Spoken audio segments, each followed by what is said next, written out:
Hey guys, this is Domingo. I just wanted to, thank you again for listening to my podcast. This one with Christian, the Flatland Records episode, is probably the lengthiest episode ever, for me anyways. Or yet, I would say go ahead and say yet, or so far. So far, I'll go with so far. But hope you enjoy it. We had some pretty good conversation. Yeah. Just enjoy it. Let me know what you think. See ya. Hello. All right, cool. We're good. We're going. Good. I got Christian. What's happening? Romero? Yes. I got Christian Romero from Flatland Records. Yeah, what's going on? Got him going on today. Can you edit some claps in there? I got to do it post. But yes. But yeah, I can I put like 2 claps. Perfect, dude. That's all we did in high school when we were in athletics. So. Oh, really? Which is weird, but I don't know. But that's good. That's going off to what we were starting. No, we're fine. Yeah, we're good. Oh yeah. So what got you into Flatland? Yeah. Man, it's kind of a cheesy answer, but of course I could say the love of music and stuff. But I've always wanted to be in the music industry or kind of monetize my love for music without being a musician, although that's where it started, I guess. Mm-hmm. So, me and a buddy that I met, we were both kind of on the same level. We were just hanging out. We kind of thought of the idea of, man, it would be cool to have a record store. And obviously, I mean, I can't deny the fact that there's like a badass one that's always been here, made a stamp for themselves, which is Ralph's Records. Yeah. Like I've bought, a lot of my personal inventory from there. But it was just like a new vibe because that's just classic, awesome. You walk in, you see just, the walls full of music. Then, of course, on the other side, they've got used games and shirts and, all that jazz. And that's cool. It was just a completely different vibe. You know what I mean? It's like there's going to be a billion restaurants. But they're not serving the same food. Yeah. We might have a different, music taste, starting out.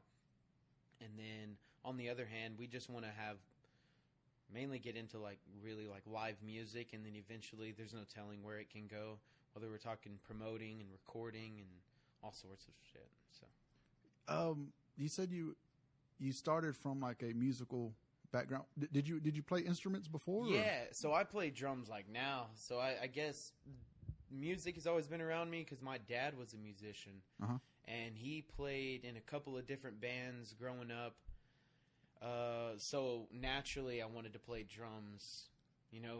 Growing up, you see your dad play drums. Like, yeah, why not? Give me a set. And he gave me a set. You know what? Actually, he was an ass. He didn't teach me how to play, though. I don't know. I've always wanted to play. And the moment he got me this cheap set, he goes, all right, I want you to know something. He was like, no. He goes, do you know how to count to 4? I said, yeah. And so we counted off, together, 1, 2, 3, 4. And then he was like, all right, use this as your counter. And then he goes, press that on 1, press that on 3. And then he walked out of the room. And the only thing he ever gave me was a thumbs up or a thumbs down. He was like, I learned by myself. And so he was pre-Facebook. Yeah, way pre-Facebook. No internet, no anything. Yeah, so I was like, that's cool, man. Yeah, man, it was cool. I always wanted to play drums because I moved from Houston and I didn't know any instruments whatsoever. They put me on trumpet and I was like, man, this sucks. I wanted to play drums. Mm-hmm. But I mean, I got better at trumpet and I mean, I like it now. Or wait, then I did. Can you still play trumpet? I haven't played it in I graduated 2007. And that's probably the last time I picked up a trumpet. 2007? Yeah. So you can still play. Oh, I mean, I know I can. I think I'm too cocky on talking about me playing the trumpet than what I should be. But dude, I don't know, man. If you can teach me to play trumpet, I will teach you how to play drums. It's going to be a lot I don't think easier. I'm coordinated enough to play drums. And then I sweat too much. No. Dude, that's the whole point. I don't even work out. You just play drums? Yeah, I have this I have this spare bedroom that my whole kit's in, but then it's also filled. The walls are filled with the soundproof pads. Yeah. And then I took out the light, so I only have Christmas lights, and the fan doesn't work. So all I do is just all right. And then it doesn't have a window. It's like a middle bedroom in this in like an odd shaped I house. thought all rooms had to have windows. Exactly, you would think so, but no. Like I just put it. I hope there's never like a fire or anything while I'm drumming. Yeah, it's just gonna. Or you're go just down. playing too hot. Ooh, yeah, straight fire. So how long have you been? Because I just learned about it when one of our friends shared that you were doing the Flatland Records. Right. So how long have you been doing that? It will be a year in November. Oh, really? Yeah. Oh, wow. So it's technically, I would say, still fresh. We went through a year. There's still some new things happening. We wanted to test it out for a year. See how things go. That way the next year we know how to plan it way ahead. Yeah. Talk to so many people that we've, got to experience and hang out with and pop up with, and then make a big plan and then even add more. But it's kind of weird because it always seems fresh. You know what I mean? Just naturally. Like, I can't tell you that, oh, it's awesome, meet us there, blah, blah, blah. Like, if we're being honest, I mean, yeah, every time I pop up, I'm like, dude, I've never been here before. Like, some people might think this is a lame-ass idea. So you're, like, always out of your element when you go every somewhere. Single time I'm out of my element. Well, no, I'm not out of my element every time. I have plenty of regular spots that I pop up at. Because I still hang out and go to Carlsbad, New Mexico. I mean, we were just hanging out, met some friends there. And there's a brewery called Milton's that is delicious if you're ever in the area. And we just hang out there. We'll have, like, these people we met called Patio Pizza. They'll pop up and make brick oven pizza while we sling some records, have DJs playing. And everyone's just in a back patio type of area, you know, just drinking beer. And so I'm really comfortable there because it's like a hangout. Yeah. Like, I don't even have to worry about my trailer. Because I could, like, walk off and I'll have friends that, like, like, are there and ready to talk. Like, they work, you know what I mean, there. And they're just there to hang out. So it's pretty cool. So stuff like that. You have just is it like right now it's just a trailer? Yeah, it's just a trailer for now. We definitely, because we talked a little bit before, we wanted that brick and mortar. We wanted a whole setup, and we had everything in place. Everything was ready to go. Me and my partner just kind of personally stepped back and was like, what are we in a rush for? Like, we can do this. Like, we can, do the long game. Like, this is a marathon. We don't have to sprint to this. I also think doing it that way, you get more of like you hit more of a big vicinity, I guess. Yeah, that's what I'm trying to say. And you actually get the person on person interaction that you don't get to see anymore. I agree. I mean, we've always called Lubbock, or I grew up hearing that we call Lubbock the hub city, right? Yeah. Because all these small towns are around there. That's what we tried to do. I mean, we went a little far going into, like, New Mexico. Yeah. But we still have that tie to Lubbock, like, always. Like, we'll go, like, Brownfield, we want to get into Amarillo. There's always, like, little farmers markets or little festivals around that we can, just set up and enjoy, and always maintain that, hey, we're from Lubbock. We always want to maintain that, especially now how Lubbock's growing and weird things are starting to happen. You're seeing that entrepreneurship, but then also the old entrepreneurs things are happening around. And it's kind of getting in a strange place. We moved to Wolf Earth. Let me see. What are we, 18? Maybe like 15, about 2013, I think. And now, in the past couple of years, like, even you start looking at 34th in Milwaukee, and there's 3 apartment complexes. Like, seriously. And I have no idea what's bringing people to Lubbock besides, like, the surrounding maybe oil field or something. Right. But other than that, I don't. Well, see, that's what I'm saying, that I believe is how it's happening. Like, Lubbock has always been, it's just been a big small town. Yeah. Plains and Sundown and everything else in between, like, all around. We are oil field driven. That's why all the high schools are, like, just bomb. Yeah. Just gross nice. Yeah. Like, we should be a 5 to 6A, big ass town type of schools. Yeah. But it's the oil that is bringing to that small town, and it's an odd dynamic if you think about it. But then Lubbock's always been like that. But now, I believe finally, like, all the big restaurants and stuff like that in Austin, San Antonio, people from El Paso, because they've already had, that big kind of, like, surge of, people starting their own thing, having a local vibe, and they're coming over to Lubbock because they see the potential. Yeah. And I think that's what's happening. That's why you see all these chains building restaurants and stuff here, because they're just trying to make their spot before Lubbock really blows, in my opinion. Yeah. But that's a big, blow up in a year's span. I think the last I seen, we were like 200,000 population. I think that was the last Lubbock sign, I think. But that was maybe 5-6 years. I don't know. I'm horrible at population. I know Sundown's been 1,500 since like 2000. Right. And that's when I moved back. Yeah. And I was like, come on, man, we got to. I knew Mexicans made more than, -1 kids a year. But, -1 kids a year. Exactly. But I was surprised when we got a PF Chang's, and I was like, that's like I've only heard about that in like rap songs. I'm like, okay, well, that's cool, I guess. Yeah. But I was like, nah, that's cool. I've never heard of a PF Chang's before. Dude, it moved over I'm going to be honest. I've never eaten at a PF Chang's. I hadn't either.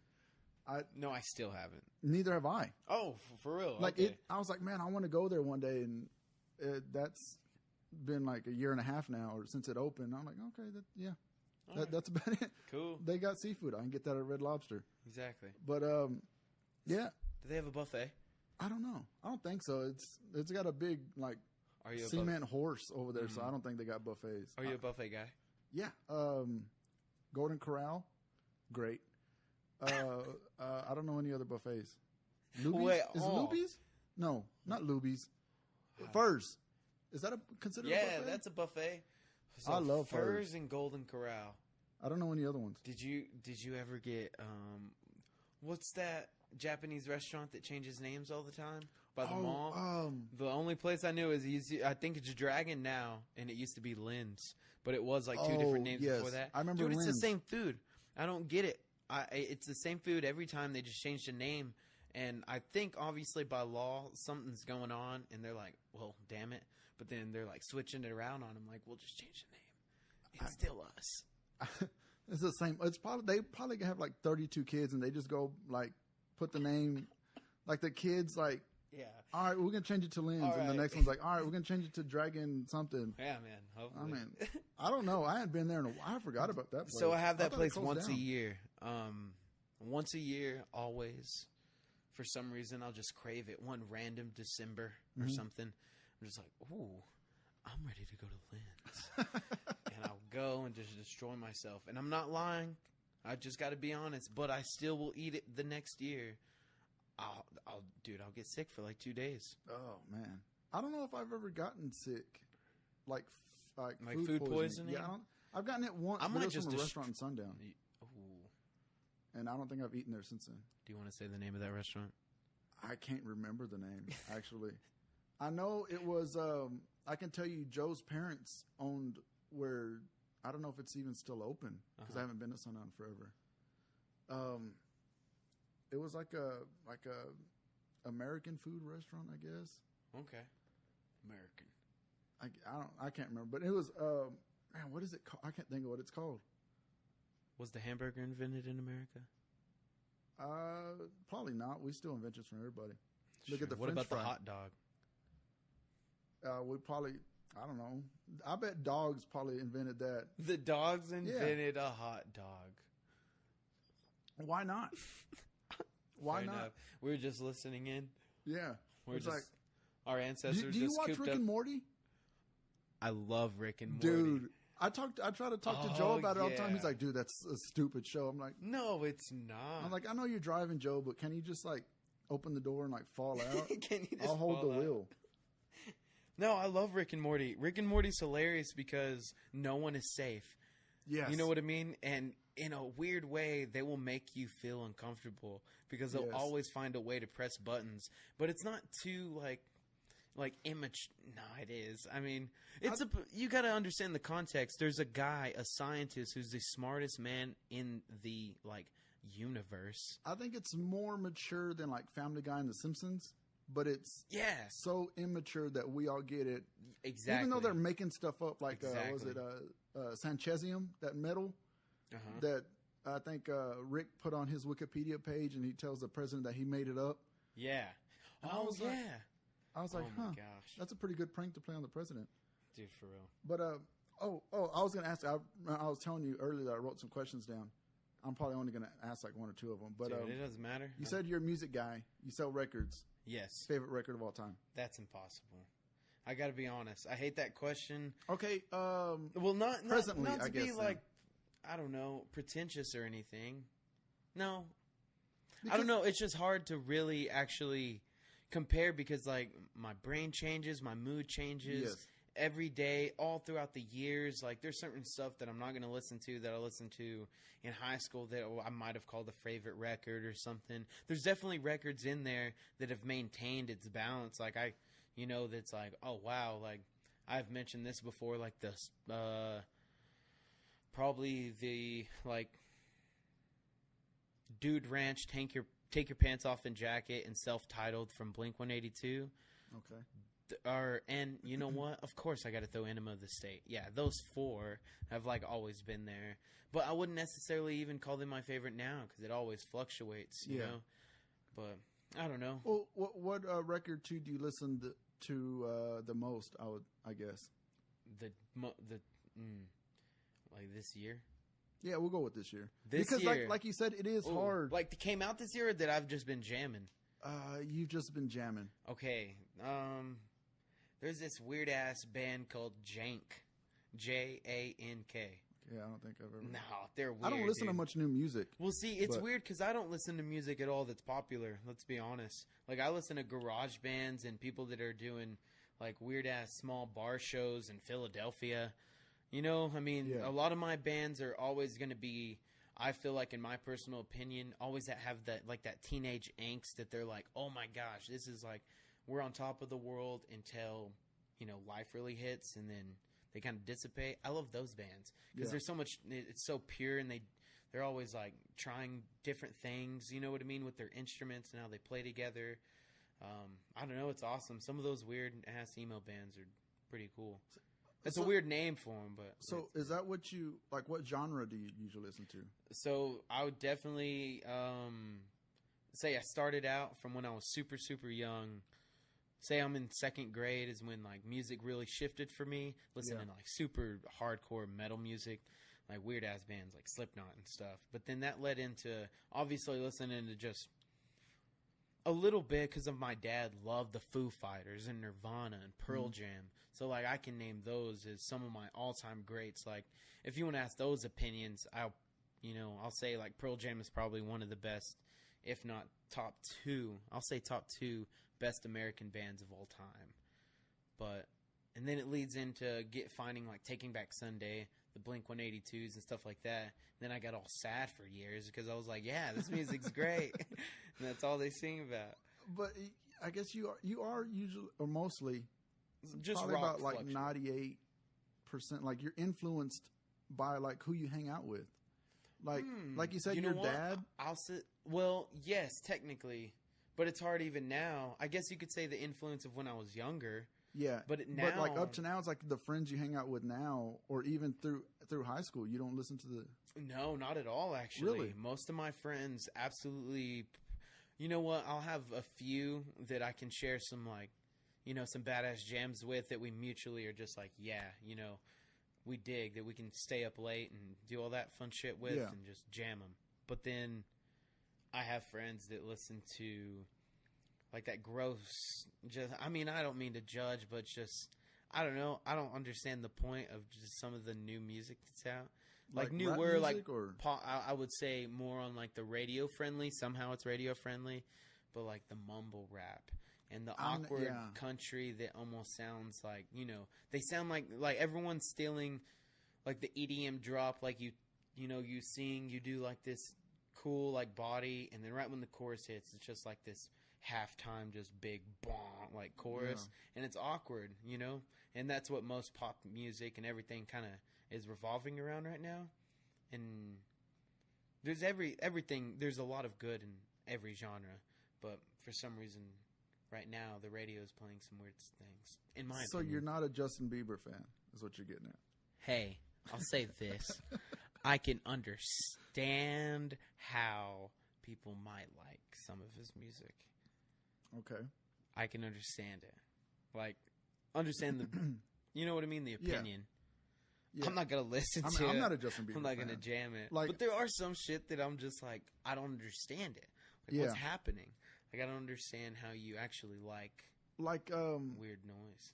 I used to have a cousin that would do the show with me, and he liked the mumble rappers, like the XXX Tenciano, whoever just got killed not too long ago. Actually, that's a weird. Okay, do I want to say he's? Yeah, fuck it.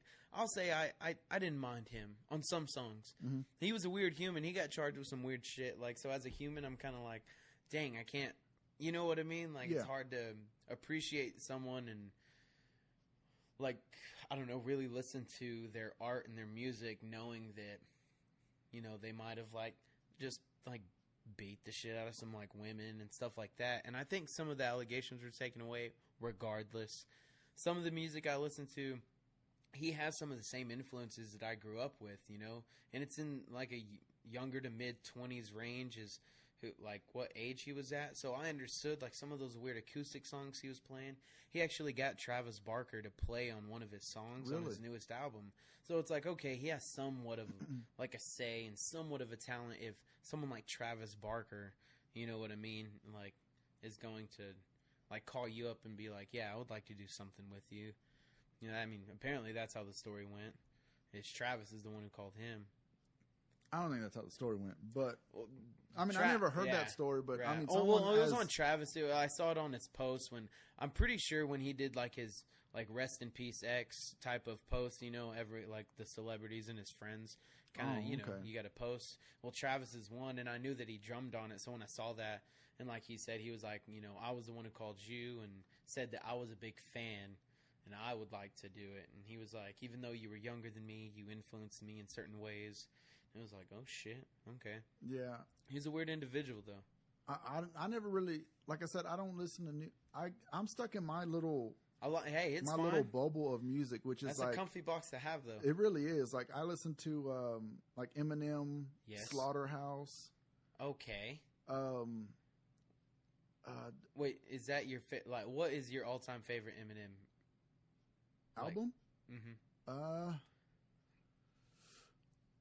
It'd have to be. Oh, I can't think of the Eminem Show. Maybe. Oh, dude, yes, it is. Because that's one where he's like sitting on the stage with the red curtains. Yep. Yeah. Exactly. That one is definitely mine. I know that by heart.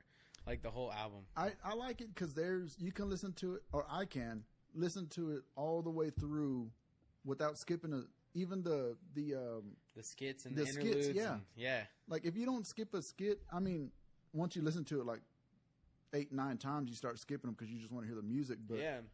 But if you can do that, it was heavy and it was really good. And his perspective really was, you know what I mean? Like, yeah. Just how he grew up and the way he flowed. Like I feel like all his anger and when he was younger, like all his awkward kind of just being immature type of rapping turned into actual, you know, talking about something real, but he was angry. Yeah. And I've always felt that album, even though it was a while back, and he definitely, you know, maintained fame and maintained talent after that, but that was like the peak of like angry but really talented. Yeah, I think after that he started to get off of drugs. And I think I don't want to say drugs because he's still No, I think he was still on them then. I think it was like the next two. Oh, I see. Because he started like dipping down towards like getting off of drugs. Why'd you stop him? I'm JK. Come on. I was like, man, I don't want to touch that statement. That Kanye, I love the College Dropout and then the Late Registration albums. I don't know if you've heard of Royce da 5'9", his Book of Ryan. Okay. That is now. It came out earlier this year. Probably one of my favorite. I listened to it now, and it came out like maybe 3-4 months ago. It is one of my favorite albums of all time. Wow! Like I can listen to it now. Yeah, I can listen to it now. No shit. And he and not skip even any of the interludes or the skits. It's a great album. It is great. Dude, I'll definitely have to check that out. Please send that to me. I'll screenshot it and let you know which one it is. Okay. It's a good album. He talks about him growing up, why he's like the way he is, and he talks about one of his friends because he gets in a fight at a basketball court. It's him, his brother. Well, I think they're him and his two brothers. Maybe I can't remember what they were doing, but the other basketball players are talking crap to him. He knocks one out. The other one starts running, and then his name's Greg, and he's like, well, "Where's Greg at?" And he's like, "This is why I don't ever call Greg when I'm ever in trouble, because next thing he knows, Greg just pops back into the picture, and he has a knife with electrical tape around the bottom and just starts stabbing the dude that he already had knocked out." And that dude gets sent to jail, and then he gets out of jail. You just need to listen to the album. It's a great album. And these are all true stories. I hope. I hope. I hope. Yeah, it's a great album. It really awesome. is. That's cool. Yeah, it's a great album. I love that album. That's cool. Have you heard of Have you ever heard of Joey Badass? Yes and no. I've heard of him, but I don't think I've ever listened to his stuff. Okay, fair enough. If you like hip hop, because I definitely lack. I sleep hard on a lot of hip hop, but then there are some that I can't deny that are absolutely amazing. It's just a genre that I definitely don't get in as much as I should. Yeah, but Joey Badass. He has this old school '90s feel, straight from the East Coast, like New York. I think he's from Brooklyn, and he's badass. Like, you should really check him out. Really? He's badass. But his most latest album, I think, was last year. And I personally thought it should have won, like, Best Hip Hop Album of the Year. Mm-hmm. Like, hands down. Like, it was relevant. Like, the lyrics, you know what I mean? I guess you could say, like, cultural relevancy. One could just, like, his cadence and how he flowed, you know what I mean, was just, like, you just keep bobbing your head and thinking when he's going to stop and stuff. Yeah. But then he maintains storylines, and he maintains, sticking on a point. And none of his songs were like, oh, this is a fucking club banger. No, it was just like, it was really good shit. You sit down. Yeah, you sit down and, like, you don't mind, like, all right, I'm going to just, like, turn off the TV. If you got some dim lights, dim the lights, and then have a drink, like anything you want, and just enjoy the album. Like, that was a good little 50 minutes. Like, all right. Like I feel like, I know Drake is a huge thing right now, like in the hip hop world, right? But like, I think he's mostly pop, for sure. I mean, I would agree, but then again, I think he's good. I like too his much songs, of a crazy opinion, because some people might totally like. Drake is so old. That was so last week. Well, I got cousins that love Drake. They love Justin Bieber too, but they this was back when Drake went after, I think, Meek Mills. I don't know if you heard about, they had like a little beef or whatever. Yeah, I think so. And one of the dudes from Slaughterhouse, Joe Budden, put some diss tracks about Drake. Not Joe Biden? Joe Biden may have been featured. I don't think he was, but Joe Budden actually talking about that. Joe Budden says he was like sent an invitation to something because they think, I guess they like misspelled. No way. I think, I'm pretty sure he said that story.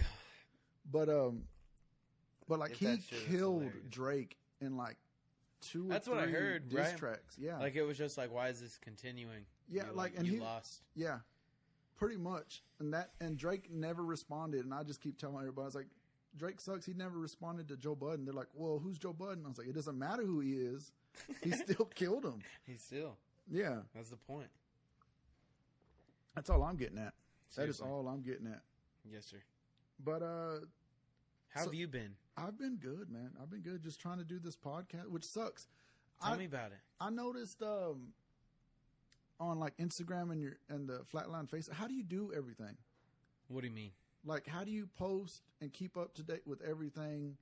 Always. Yeah, because Constantly. I've tried that and I'm just like, this sucks. Like, I don't want to post anything. Like, because I don't take pictures of myself or post that much anyways. Yeah, but dude, I hate to. Okay, not to be weird, but I feel like I really just kind of just told myself I have to do it. You know what I mean? Yeah.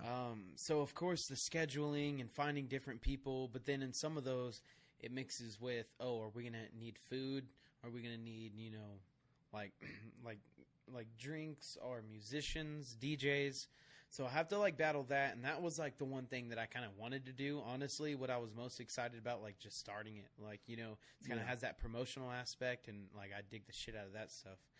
But then, like doing the constant social media, I started realizing the more constant it was, you see that progressive, you know, like the numbers in. And it's not even about that, but at the same time, if you're just putting your brain into, if you know what I mean, keep your head straight and worry about like you, that's fine. But then there's multiple yous in a way, like you want to, the podcast, you just got to make sure that that's just a part of it. And you just post, you just do it. So I just started digging, found some different apps that I could use that kind of had some good presets, but then I had to, luckily, I mean, I have a day job as well, and I've worked with just a little bit of like graphic design, so I can get away with a little bit. And so I'll do that, I'll design, make some posts. Every time I get new shipment of old or new records, like I'm constantly taking pictures, you know what I mean, and playing them, making sure they're good. So you know what I mean, like I'm always doing it. Yeah. And so that's what progresses, like the post and staying relevant, honestly. Yeah. Because there might be a time where it's like I didn't pop up for 2 weeks, but it looked like I was busy. Yeah. But yeah. I'm the same way. And like I'll post, like I posted a picture before you came about this, and I was like, because I don't like, because I grew up in the culture to where I guess you kind of just live in the moment. Right. You don't really like nowadays you can go to any concert. It doesn't matter if it's like an acoustic or like a live, but there's somebody holding up a phone, and like I just want to like watch them. Yeah. Instead of like taking pictures. Because I've definitely been at those shows too.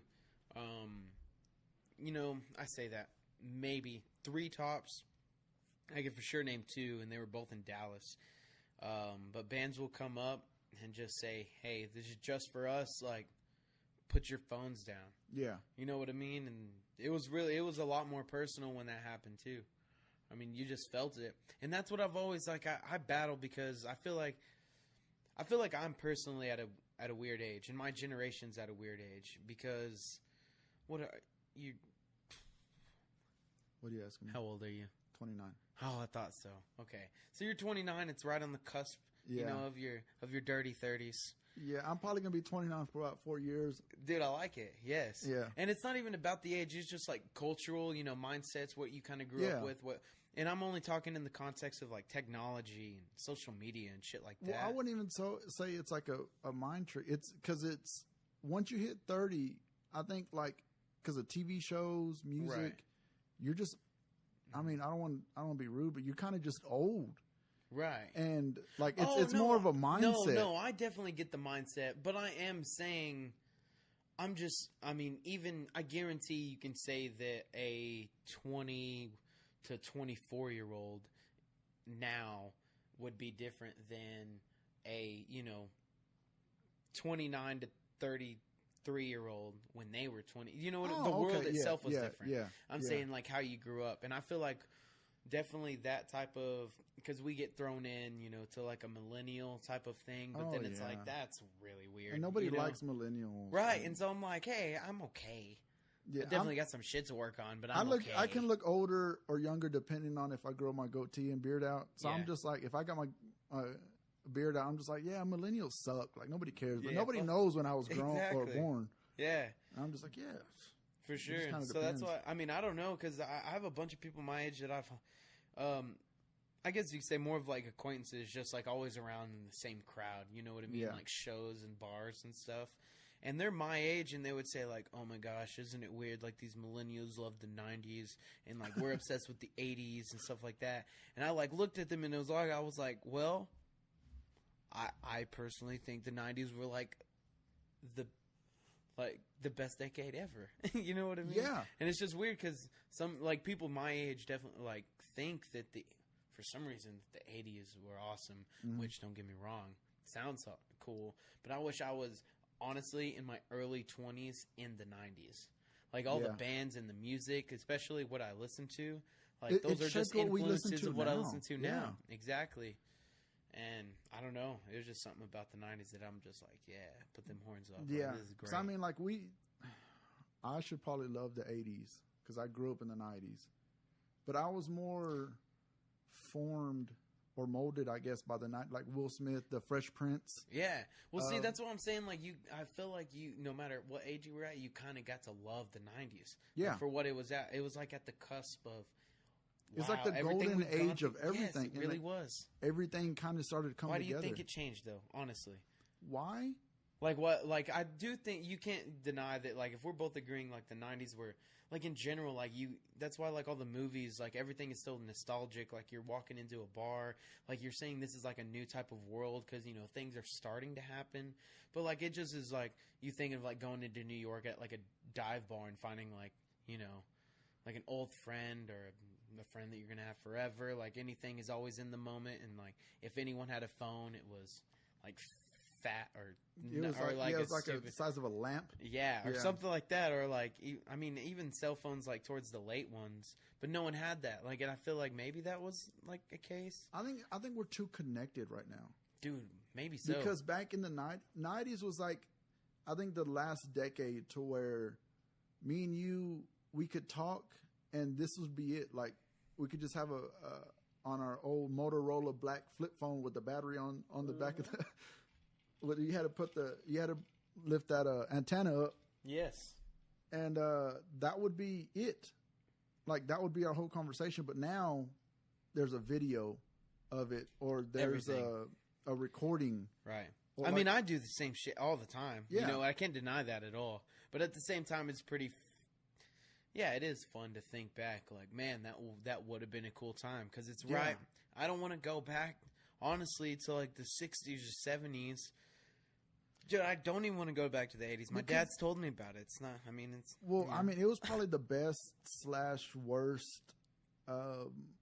age of the time because I hear of, like, musicians or like Mike Tyson. I think Mike Tyson would be worse off if there was camera phones back then. You think? Yeah. Are you saying the way he fought? No, not the way he fought. It's just like what he spent his money on and, like, how he spent it. If there was camera phones back then, to where you can, as soon as someone's like, oh, he's at a strip club doing this and this and this, take 4 or 5 pictures. Mike Tyson, load it up to the cloud or whatever. Club. Yeah, like I think he would on each arm. I think he would be not as liked as he is now. Tiger, Tiger to his hip. Tiger's Cadillac got hit by a couple clubs, but that was his wife. That was during our time. They could have had pictures, that was the Tigress. Yeah. Mama Tigress. That was a lioness. What was lion? No, Tigris. Yeah, Tigris. I was thinking lioness. Yeah, I'm on a whole other species for sure. But yeah, like it's just, I just like I said, I just think we're too connected. Like you can, it's hard now to eat without somebody not knowing what you ate for lunch. That's true. Because of Instagram, Facebook, everybody wants to know what you're thinking of at the time. Yeah, man. Dude, and it definitely rewires some brains. Like, I can't deny, I think that everyone should work. You know, I'm speaking to myself, like always, you know what I mean? Yeah. Like, definitely disconnecting from that care. But I do think even people, I mean, you can't deny probably people even older than, I mean, even in their 40s, I've witnessed with some even, like, not calling out any names, but some friends of my parents that, like, will care. I mean, like, truly care. You know what I mean? And they have to post everything. They have to post, you know... Dude, I don't even know. I could go on, and I'm probably going to offend some people.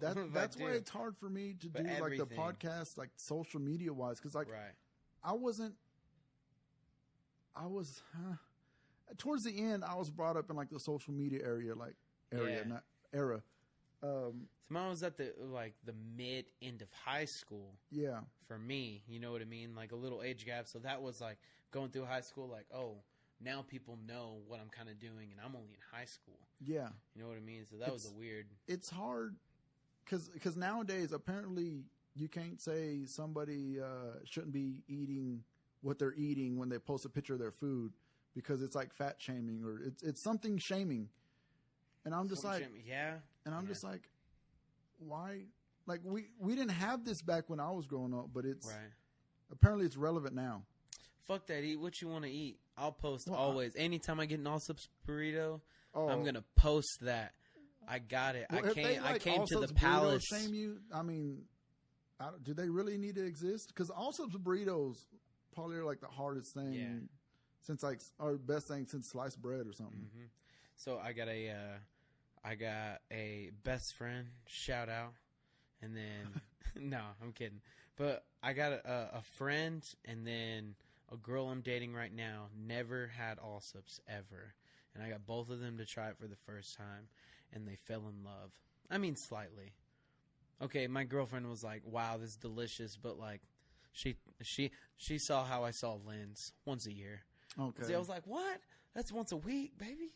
Let's go." It's like them Allsups burrito. Oh, that's like a delicacy It for small towns. It is. I used to go to Levelland Dude. with the only Allsups within probably 15 minutes. Oh yeah. To get a Allsups burrito, it's a delicacy. You got to eat that with a plastic knife and fork. Seriously. Okay, so this might be a rumor, but I'm gonna go ahead and say it's Okay. fact.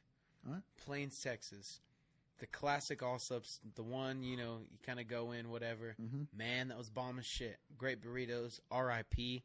They tore it down. No way, really? Yeah, but check it. Okay. So apparently man, where the hell did I even hear this? But apparently they were going to tear that down and build a new gas station, completely get rid of allsups. And I want to say there's a thing going around there was a petition, and the entire town was like, fuck that. I'm like, we're going to keep our allsups. So eventually, instead of building something new, they tore that down and actually built, before you even go into town, they have a new ginormous allsups. Big overhead, you know what I mean? When did they do that? Dude, I don't know. I don't even visit really anymore. I visit once every probably 6 months. Yeah. Dude, and in that span, it was like, whoa, there's an AIM bank. The fence is torn down. There's a new allsups. I mean, I'm not saying they're, maybe like a year and a half ago, and I had, going from Sundown, there's that two-way stop, and there's, I don't know what highway that is, going into Plains. You make that right, and then maybe you see half the a lights when mile, go and in. you see the allsups right there. Yeah, man. Maybe. And they Not redid that even. allsups? Yeah, it's Because right gone. across the street was that It's old dead and gone. car wash or something like that, right? Yeah, it was Shamrocks is what it was called. But Yeah. now, I forgot who bought it, but a gentleman bought that place. Now it's like his own personalized trophy room and garage. Fenced it off, and I mean, it's still, looks like a gas station. Huh. But no, that shit's torn down, man. Dude, at Shamrocks you could go, and dude, I'd get a Slurpee and some snacks, and you could rent movies from there. It was the only place that you could rent movies. And get a Slurpee. Well, not really Slurpee, but just the only place you could rent movies at the time. Did it have well, I can't say nothing because Sundown didn't have anything. Yeah, we didn't have, we had Y'all to were go closer to Lubbock, though. We had to go to a movie gallery in Levelland. Now it's a Snap Lucky's. Fitness or something like that. No, Lucky's is the old. No, I meant Wild Lucky, West. y'all are Lucky's. Oh. Yeah. I guess we were. I don't know. Now it's closed down. No, I'm kidding. I just. Oh, man. In all honesty, I gotta admit, moving to Plains for that 4 years was just So you didn't grow up in Plains? No, man. But I had family there, so that's how I knew, Because I don't Derek, Skylar. know. You know what I mean? Chris, all them that you are familiar with. Because I don't know that many people from Plains besides the one you just named. Right. I don't think. Right. Exactly. Those. I mean, Okay. I grew up with them because I always used to call Derek my cousin, but we just share a cousin, Roddy. Yeah, Roddy's he's the one who comes. Because every time I seen you, every you time, were with Roddy. we see us together. That's why everyone thought we were brothers and stuff. Yeah, I always thought y'all were related somehow. Yeah. Oh yeah, So we're cousins, and then Roddy and Derek are cousins. So we, You're like cousin-in-laws. Exactly. So when I go to visit, I'm just, I'm hanging out, but I'm hanging out with Roddy, and I'm hanging out with the older kids. Yeah. So when I moved, I just wanted to, try something new, and I was like, Mom, got to jet this popsicle stand. I'm moving with Pops. You own a popsicle stand? No. Oh, interesting. Is that why you left? I was like, wow, y'all just y'all just went and vacated. Yeah, opened a popsicle stands around the nation. Right. But yeah, moved with my dad, and they told me, they're like, hey, you move once, can't do it again. Whatever, that's fine. And then I went, and living with my dad was cool at times. JK, shout out Raul. But just the town itself, I knew the people, like Derek and Skylar and all them. They were my like AJ. Yeah. They were my seniors when I was a freshman. Oh, really? Okay. Yeah, so once they left, I was a sophomore, and then it was like starting a freshman year at a new school in a new town again. In my personal opinion, it was like, I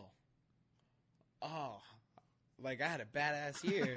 That was a cool freshman year. Immediately, joking around. They do that freshman initiation thing, and I was a goofy kid, so nothing they did, bothered me. I don't know, you know what I mean? They thought it was weird, but I was just joking around, and I already knew those guys, all the seniors.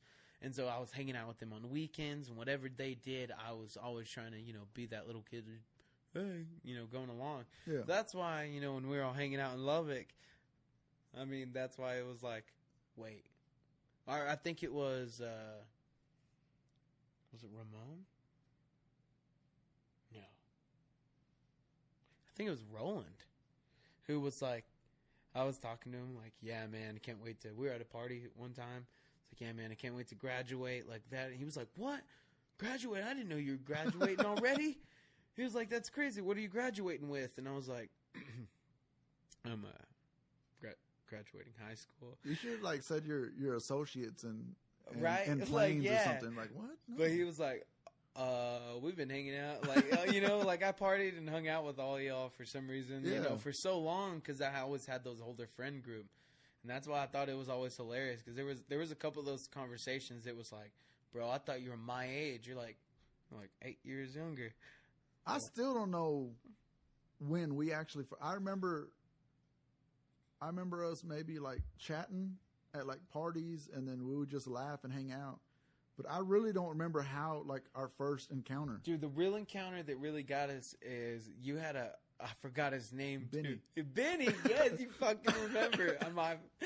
Dude, you remember Benny, obviously. But that was hilarious, because that dude would make the same face, and that's what connected us. Yeah. Hey, this is your boy. Because I told Joe, and Joe, I was I'm doing an interview with Christian. He does Flatland Records. He's who? I was Christian, he does the Benny impression. He was is the impression good? I was how do you not? Because this is how I know you, is because the Benny impression. And oh man, that was every time Christian, you're what up, Domingo? I'm do the Benny impression. You would just do it. And I was immediately just die laughing, immediately crying. Yeah. I had to tell a couple of people who I was going to tell them about this podcast, make sure they listen in and do all that shit.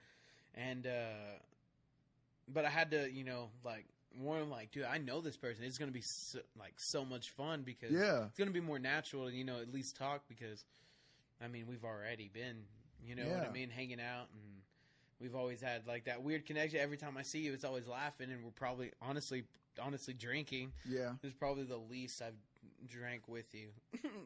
Or once you probably first came in encounter with me.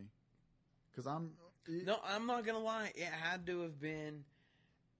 I almost want to say it was Roland's house.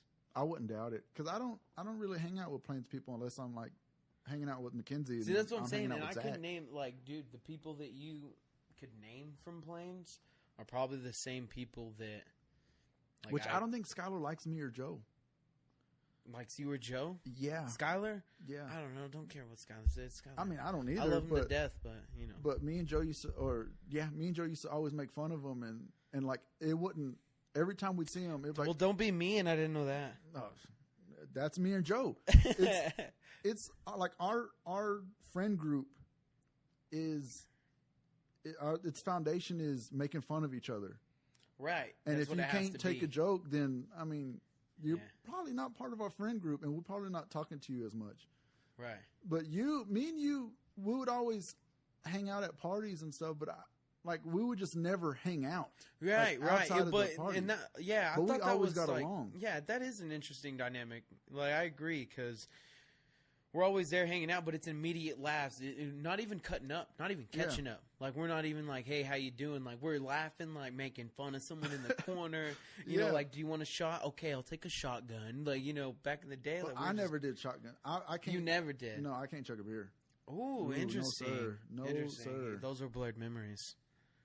Not for me, because I mean, if I tried chugging a beer, I don't remember it, and I mean, I just can't chug a beer. That's not my specialty. I wouldn't say it's my specialty, or it's not one of my skills. I'm not bad at it though. I just can't do it. Right. So I'm just not even going to put myself you a shot in a position. person? You like taking shots? Yeah. I'm just not going to put myself in a position to where that's one of my choices that I have to do, and I'm just like, nah, I'm all right. Yeah, the only time, I'm not good at shots. Like, the person who makes that gross face, like you saw me. Mm-hmm. I mean, like, anytime I take a shot of anything, like I'm going to make a face. I'm going to make like I'm about to. I won't. I'll keep it down.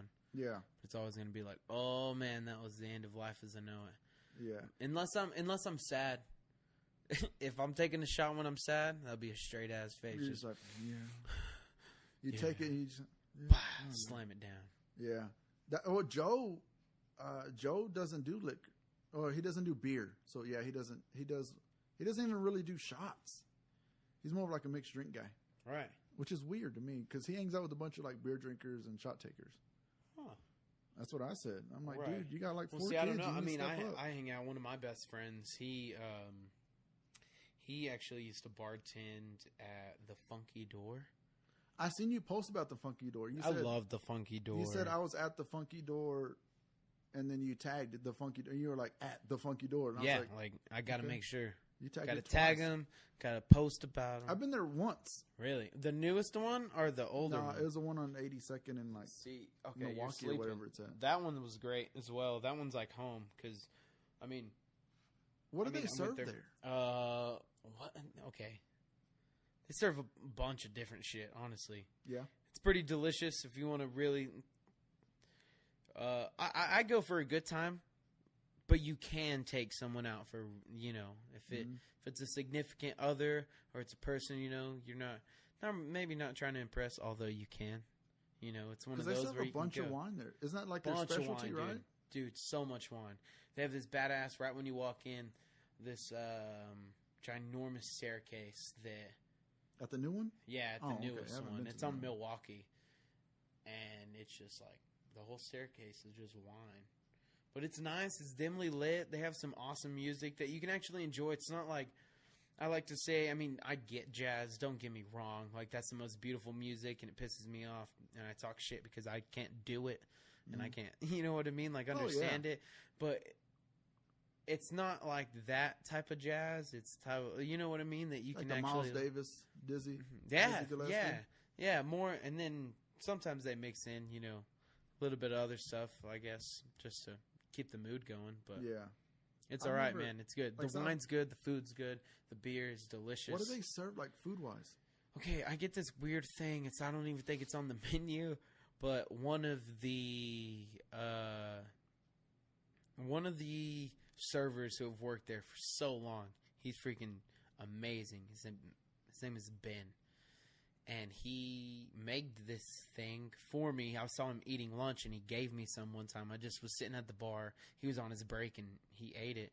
He was like, yeah, I mean, you can have some. So delicious. I've literally, for probably 3 years, have never ordered anything different, unless it's someone else's. I've ordered a burger from there, which was great. But, dude, it's this like Gouda mac and cheese, but then they add shrimp and a couple of other things. But then just splashed from, like, I'm pretty sure it's, like, maybe sriracha sauce or something. I don't know. I mean, I've never had it. So. It's some weird sauce over some shrimp and macaroni, and, yeah. Oh, dude, every time I go there, I'm like, yes, wine, and ask Ben what I want. If he's not working, go ahead and give him a call. Give him a call. He'll know. See, I went one time.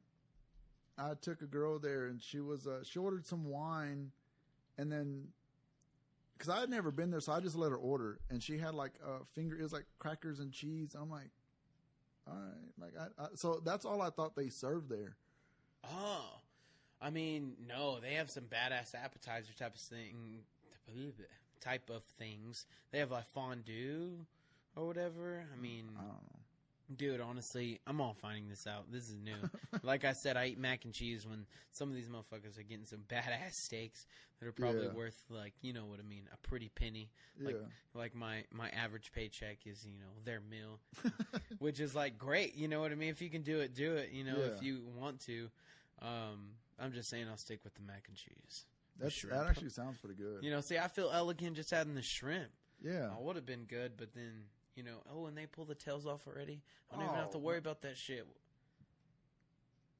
That's once they pull the tails off, you know you're at least a 3-star at a restaurant. And ask if you are gonna go for it, this is your fun fact or daily Christian advice. If you're gonna take a date to Funky Door, ask for a cheesecake to go. If you're taking a date. Why don't you just eat the cheesecake there if you're taking the date? Because it tastes even better in bed. Ah, okay. All right. Well, that's good to know. That's good to know. Oh, JK. No, but no, seriously. I only say that is because my buddy, who I said that's like his go-to. Like he has these certain lines he used to like. You know what I mean? Like offer, like, what do you want to drink or something? You know what I mean? And then, or like he would pull out a certain bottle of wine of like, say it's like a friendly date with like, you know, 3 girlfriends and then just hanging out. He goes up to him like, hey ladies, how are y'all doing? Like, oh, this wine, we got this one. It's great for new beginnings. And, you know, like going, like he would read them before he's even offering. Like he'll wait just a minute. Are they drama? No one's crying? Okay. Oh, they seem happy. All right, I know what to do. And he has all his choices, and he'll go. But that was one of them. He was like the young lady will go to the restroom, or the young man, you know, depending on your vibe. Yeah. And then he'll go and be like, hey, are you going to want dessert? I just wanted to ask. No, I don't think so. I just want you to know that the cheesecake is absolutely phenomenal, but it tastes even better in bed. And would just like walk away, and then she would go, and then he would come back and ask again, just in case. Like he didn't ask the person, you know what I mean? Hey, are y'all gonna want any dessert? I think I'm good. Actually, I'd like a cheesecake to go. Perfect. On it. Talking about cheesecake, we're supposed to get a cheesecake factory here. That's the rumor. That's actually happening though. Is it really? I don't know. I think so. We're supposed to get a Twin Peaks too, and I've never seen it. I've never been a fan of Twin Peaks. I became a fan when I went to the Oklahoma City Twin Peaks. That was a great Twin Peaks. It's better than Hooters. Like even the food is better than Hooters. Why are you okay? What do you? So you like the food better than Hooters? Yes. Okay. Yeah. Food wise, it's better than Hooters. For sure. Yeah. I don't know what you're laughing at. Don't call me out of my laughter. Yeah, the food's better than Hooters. Yep. Because the Hooters here, like most of their lights don't even light up on the sign Hooters. It's supposed to be dim, bro. When like it's HOOTERS. I don't eat at Hooters, bro. I'm not eating there. The O's don't even light up on the Hooters lights. What is your favorite place to get wings? Pizza Hut. Or no. I was not expecting that. How about bone in or bone out? Ooh, all right. Bone in. Bone in Domino's. I love Domino's. What the fuck? I love Domino's hot wings. All right, then bone out. I'd have to go to Buffalo Wild Wings. Okay. All right. Well, that's not there. I thought you were about to say Pizza Hut. No. Like, wow, you went too. I when I'm ordering out, like if I'm ordering like pizza or whatever, I'll get it from Pizza Hut. If I want bone out, but if I want bone in, the Domino's wings, the sauce, I just love the sauce. I'm not even sure why. Love the sauce. Yeah. No, I gotta agree on the Buffalo Wild Wings. People talk mess. If Derek is gonna listen to this, Derek says no to B-dubs, and he's wild. He's dumb. Isn't he like 5'4" or something? You just because that's what matters, right? His opinion. When you go to Buffalo Wild Wings, yeah, that's true. They do have high chairs. So Derek, it's like that's why you don't like Buffalo above. Wild Wings. It's all coming out. Yeah, you get your own chair and you go 5'5" and above. Yeah. Because he has to bring his step ladder. I'm going to probably cut this part of the podcast out. Fold it out up 2 notches to get in. See, Derek, I didn't say all that. I didn't say all that, Derek. If you're listening, I'm going to go and cut that part out. Just dragging him for no reason. He doesn't even listen, and I'm just dragging him in. Yeah. Right. No. Dude, Buffalo Wild Wings, for sure. Wingstop ain't bad, but now outside of Lubbock, what are you thinking? I don't think I've ever eaten wings outside of Lubbock. Besides, what? I went to OKC the beginning of July, and I've had a rock and roll pizza, which outside of Lubbock is probably the best pizza I've had ever. And wait, wings. have you had much food outside of Not really, Lubbock?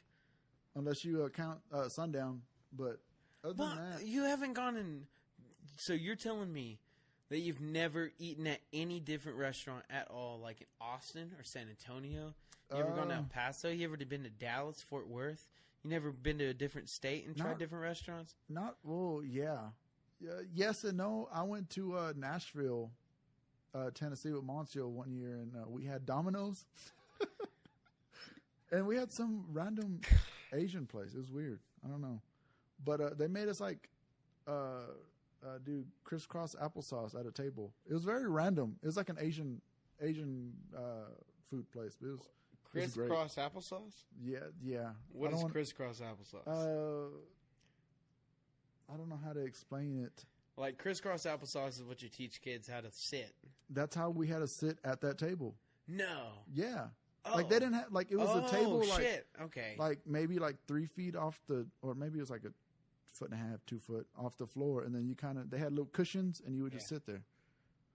Crisscross applesauce or Indian style. I don't know. We called it Indian style back in the day. Interesting. It was good food though. It was great food back over there in Nashville. Nashville was badass. Right. Have you ever been to Nashville? Never been to Nashville. Bro, it is beautiful over there. Yes, sir. I would. Why'd you go? I was gonna go to Belmont over there. Belmont. And then I was like, yeah, it's kind of expensive. And then I ended up not going. I ended up staying here at SBC and then transferring to Tech. Interesting. All right. There you go. Yeah, I did music at SBC for like 2.5, 3 years. And then I started doing business and then I transferred to Tech. Nice, man. I like it. Yeah. What's next? You gonna grab you a lady and settle down? What are we in the Wild West? Who talks like that? Me. Well, no. I mean, I got a dog. Hell yeah. That's all you need. Yeah. I mean, I don't want any kids right now. I don't do the podcast. I work at a church. I do the which church? Church on the Rock. No, nice. Yeah. Yeah, I do the audio on some Wednesdays and mostly Sundays. That's cool. You enjoy it? Yeah, I love it. Yeah, that's cool. I think I got some family that goes there. Really? Yeah. They got me doing the main, like the South Campus. No, they got me doing it at the Dream Center over there, like even close better. To the depot. Yeah, I've been to the Dream Center a couple times. Yeah, it's a great place, dude. Yeah, man. I respect a lot of people for sure. That's where, not to be weird. I mean, I'm not a church goer, but I wasn't really before this. But talking about that, Bobby Joe says hi. Bobby Joe. Bobby Joe. Oh, which Bobby. was weird. I didn't know y'all knew each other until Facebook. But we were texting earlier, and I was like, "Hey." We were talking about the podcast. I was like, I'm actually going to interview Christian today. And she's like, oh, okay, well, tell him I said hi. And which, to me, if I tell somebody, I'm like, yeah.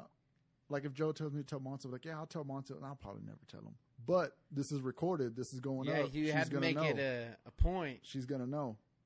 But she's the one that told me about they're looking for audio engineers. Mm-hmm. And I went and tried out. And I tried out and I haven't left since. See, that would make sense then. That totally makes sense because there's nice people there for sure. Oh, they can definitely make you feel comforting and stuff. But I'll definitely. I mean, we're being honest. I'll be live. Dream Center is the way to go. In those like sister churches, you know what I mean? That kind of that empire. Yeah. Church on the Rock, like Dream Center is the way to I go. didn't know I think it was so is big it Pastor Josh? Yes. I believe that dude. Yeah. That dude's because he's great. honest. And even if religion and the dogma itself is not your thing, like he will definitely put it into terms to make you like just want to be a better human. You know what I mean? And love other people and just have a drive to pick your ass up and just keep moving. Because like you said, I was never before this. I didn't grow up going to church every Sunday or every Wednesday or whenever they went to church. And I did this, and I did a couple times at the South Campus over there on Slide in like 98th or something. And then they put me at the Dream Center, and that's where I seen Pastor Josh. And I actually work with his daughter. She does the Justice. Justice. Yeah, she does the. Oh man, I'm sorry, I forgot your name, Justice. She does the. I don't think she listens. I don't think anybody from there listens. But I'm gonna tell them all. I went to the nation of Haiti with Justice. Oh really? Yeah. She's good, dude. She is like super funny. Is that true? Yeah, it is. I don't know, but she's funny, dude. I like working with her. Yeah. There's times like I work hilarious. with like they're, I guess like newer people, less experience in Justice, but I don't know. Right. Because Justice does like the lyrics on the projectors. Oh yeah. And she'll do make sure like all the cameras are showing everything on all the TVs. She's great. That's cool. She's funny. Oh yeah, I'm still thinking. I've only been to that that newer location like once or twice. It's not new, but it's the newer building that's literally right beside what the Dream Center used to be. Like there's a bigger building, right? It's like the Talkington thing. I think that's the one where they have like the big church thing on Saturdays and Sundays. Right. And then there's like a smaller one. Yeah, that's where it used to be. Oh, really? Yeah, like when you walk in, like right when you walk in, you turn to your right and you see like kind of like a sitting kind of like bar stool type of area, and then they have like a small kitchen type of thing. Yeah. And then you walk into that foyer area. Well, that foyer used to be the church, but then they built a new building that I believe is now the Talkington building. Yeah, and that's where the church I've never been in that other building. Oh, the other building is where the church started. Like they straight up just built that small building, just got a bunch of donations of clothes and food and stuff, and that's where, because they planted it right in like that spot. And there's a crazy story behind it, I believe. How they wanted to, you know what I mean, like touch a specific spot, and they didn't know, the whole kind of shenanigans, and then that, like, I think there were some investors that were kind of like, I guess, literal angel investors, kind of thing, and they're like, hey, yeah, do it. Here you go. They weren't like regular dykes where now they're all bankrupt. No, not like that. See, what do you think about that? What I think? Oh man, I think it's man, I don't know. I think it sucks because he literally like put his employees in danger of losing their job, in which some of them have. I don't know if all of them have. Right. I don't know how far. I haven't really like looked into it since I've heard of like the news story. Okay. But I heard they were going bankrupt, and then I was like, man, that sucks. And then I actually was it like Tinder, I think? I matched with a girl that worked at one of the regular dykes, but in downtown. And it was like 3 days before I had asked her like if that news story has like done anything to her. She's like, no, we're still supposed to go to work the next morning like we're supposed to. And I was like, all right, that's cool. And the next morning she's like, yeah, I just got called last night and I was let go. And I was like, that sucks. And I think, I mean, the whole, I think the CEO or like the president and CEO, I don't know, Rager Dykes and not Rager Dykes. Bart Rager and something Dykes. Oh yeah, because it's two different people, right? Yeah, Bart Rager, and then is it Spike? No, Spike's son, maybe. I don't know. I don't know. It's not Spike. I think Spike's... Didn't he pass? I don't know. He was the old basketball coach. I have no clue. But I just think it's a messed up spot where they put their whole company. Yeah, man.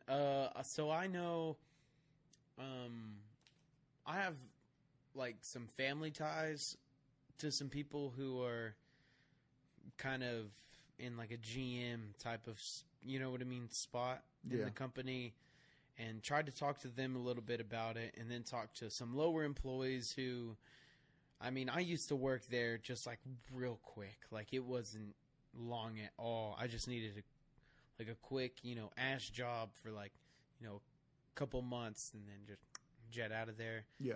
And then, but I definitely, you know, made some friends with a couple of them, and they've maintained that, like, you know, type, like, where it's like, might be shit now, but I'm going to go, you know what I mean? I'm going to drive. They're like the ones that are. Yeah, they're the grinders. They're like the best friends of the company. Like, they're always going to be there. And not even like the best friends, like, even like, you know, ass kissers. They're just like workers. They're like, no, I see something big in this, and there might be an outcome for me. They're playing the long game. Yeah. You know? Okay, I can see that. And so it was like, all right, cool. And I got to talk to them a little bit about it. And from what I got out of it, you know, not saying any names and shit, but man, it sounds like Bart might have not even had anything to do with it. Which one's Bart? Bart's like the guy. Well, what's his last name? I don't know. Bart Rager. Oh, Rager. Okay. Yeah. So he's the one you see in the movie theaters and the signs, and like anytime you go to any town outside of here, you're gonna see a billboard with any car you want. That guy. He's the one that met. Was it Zach Thomas?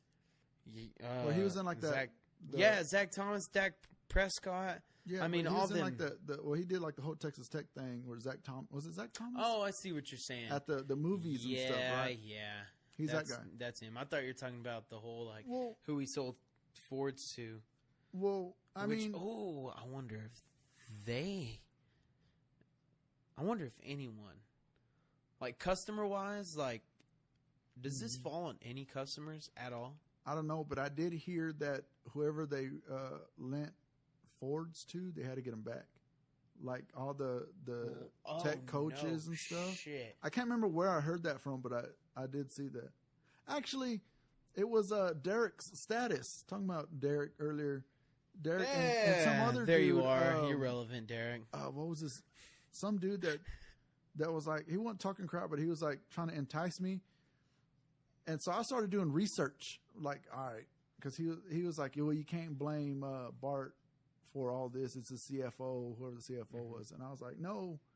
In my head, I hadn't messaged it back yet, but in my head, I was like, if you're CEO, if you want to be the face of the company, you're going to take the brunt of it because you're the face of the company. Yeah. Like if Flatland Records goes down, you're the face of the company. Right. You're going to take like the backlash. I mean, nobody knows the CFO. For sure. Nobody knows the employees that work there. They know Bart Rager. They know, like, talking about Flatland, they know you. So if it goes bankrupt, that's going to be all up on you. Right. Reputation-wise. Yeah. Maybe not like pocketbook-wise, but reputation-wise, it's going to hit you the most, I think. To me, like if no, of course, yeah. But like if Apple went down when Steve Jobs was still here, if Apple I know went what you mean bankrupt, now. it would be all absolutely. up on Steve Jobs, of course. But I was like looking out. I started researching. I was like, all right, who's CEO? Who's and it was like I seen Bart Rager and then something Dykes. I can't remember, but they were both like president or CEO of the company, and I was like, well, they should take the brunt of it. Because that's all the community has seen as who's running the company. Because nobody in the movie theaters is thinking, oh, it's not Bart Rager, whatever Dykes running the company. It's the CFO. Nobody thinks that. They just see what they see on TV. Just like, I don't know. No, I know what you mean, though. But I was just like... Yeah, if you're the face, I mean... Yeah, you're going to take the brunt of the reputation. That's what you signed up for. Yeah, exactly. Yeah. I get what you mean. That's why, dude, I mean, I see all the memes. memes. Yeah. Like on Facebook, I see all the, the shit in the jokes that they're, doing with Bart's face. And it's kind of hilarious, all the shares that are getting. Like, you can't deny those are funny, lighten up. Like, this is a horrible situation, probably, for a lot of people. Mm-hmm. I mean, what was the thing? 700 employees, I believe. Where they had that many? You got to think across the board, all the way to Dallas, to all the small towns. I didn't know around. they had all the way. I just figured they had Lubbock and there were 7. Amarillo. Yeah, I really no, man. I mean, all the dealerships here, all the dude, I guarantee it's a couple hundred just here. All the different locations they have just in Lubbock, and then you go to Plainview and Amarillo. Yeah, you're right. Plainview, Amarillo, Dallas, a couple of different locations. And then I'm sure just scattered around. I never thought about them like spiderwebbing everywhere. Yeah, I just thought it was like when you think of that many Amarillo. employees, you're not just talking about different salesmen. You're talking about all the managers. You're talking about detail people who are going in, like all the mechanics. Yeah. Like all the mechanics who are working on the different cars. You know what I mean? Now you have all the managers, and you have all the salespeople, and you have all the delivery people amongst just mechanics. Yeah. And then you have a detail shop, the people who actually clean the cars, the people who are cleaning those dirty asses pieces of shit trade-ins that they're getting, like they're scrubbing and doing hard ass labor for minimum pay, like all those people. And that probably fills in the most, honestly. I would say those detail dudes who are probably like the most like grinding type of people. Like it might sound weird like doing it, but dude, you're cleaning other people's messes, you know what I mean? Mm-hmm. And you're really making a car look brand new when it's 10 years old. Yeah. Like, yeah, they're putting in some grind. Like, they probably, either could find something different and they probably deserve more and, all that type of stuff. But at the same time, they're still doing it. And I guarantee there's a shitload. Yeah, that's oh, your phone's over there. But that does suck, dude. Like, because I've never, like, I thought it was just going to hit, like, the Lubbock, Amarillo area. But I never thought of it, like I said, I never really researched it enough to see where regular dikes had spread out to. Right. I remember going in there one time on a delivery, completely not tied. Like, I didn't work there. Like, I was going to there, and they had this state of Texas map, and they had all their like ball pins, like of where they had, and it was like significant. Like it was like all around the South, the South Plains, upper, you know what I mean, West Texas, and then you had like a couple in Dallas, and then sporadically everywhere. And you were like, oh shit, yeah, he's gone somewhere. But then it makes you think, it's like, how can anyone's empire grow that fast? Yeah. You know what I mean? Without something happening, and then this happens. I mean, he owns so many different buildings. Other than that big ass building he owns, like the RD headquarters that has downtown? That has the Italian restaurant. I never knew he had an Italian restaurant until I seen it last week. No shit, it's pretty good, and it's BYOB. Really? Yeah, dude. Me and my brother went there for like a birthday party. Now we were like, "Oh, y'all don't serve drinks at all?" Yeah, it's BYOB. Is there like a limit? And they're like, well, if you act a fool, we're going to ask you out. And we just smiled, looked at each other, left real fast, and brought like 2 24-packs of Modelo. And just drank Mexican, hardcore beer while we ate, elegant Italian food. No, I was going to say something. I can't remember what I was going to say.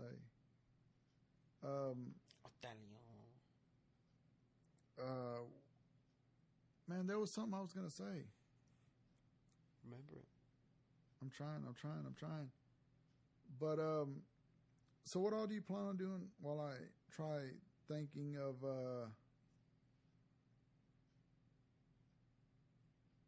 the question?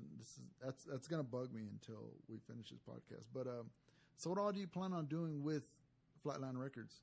Like going on to the future? What I plan on doing is, there's a lot that I believe that can happen with it that I haven't even planned yet. But the initial plan is the main plan to begin with, which is a brick and mortar, of course. But we want to be able to serve, and we want to be able to hang out with every crowd, every dynamic of, pretty much any day, any hour of the week. Like if we're hanging out in the mornings and you need a place to study, because this is a college town and always will be, no matter how big it grows. Yep. We can have kids just come in, people just like studying and hanging out, a little, you know what I mean, like a little barista, a little coffee bar that you can just lounge in, have some Wi-Fi, enjoy yourself. But of course we have records. We're all going to have music playing. During the day, I wouldn't mind, this is ideal type of thinking, like having, musicians play, like acoustically. And then, of course, the retail shop, but then boom, halfway, it's a completely different vibe. I want a music venue. I want a small bar. I want to be able to people to be locally, like coming in and just hearing singer-songwriters, but you see a local crowd coming in always. Like whether it's the same freaking 5 to 10 people always just drinking their beer, listening to music and hanging out. It's just different types of, just different things I'm trying to touch on, like revolving, like just music and hanging out. And yeah, pretty much, I guess. So you want like a Starbucks somewhat slash Had like a baby. blue light slash... Had a baby with. Okay, so the Starbucks is having a kid with blue light, or they're dating right now. They're dating right now. She kind of pregnant, but she not really. But she ends up having an affair with what's that record store? Ralph's. And okay, so you're saying Starbucks, blue light, Ralph's Records, having babies. Yeah. Or they had one baby. Or they have like a surrogate. Like Ralph's is a surrogate. And, weird shit's going on in science nowadays. So they just mixed the DNA. There we go.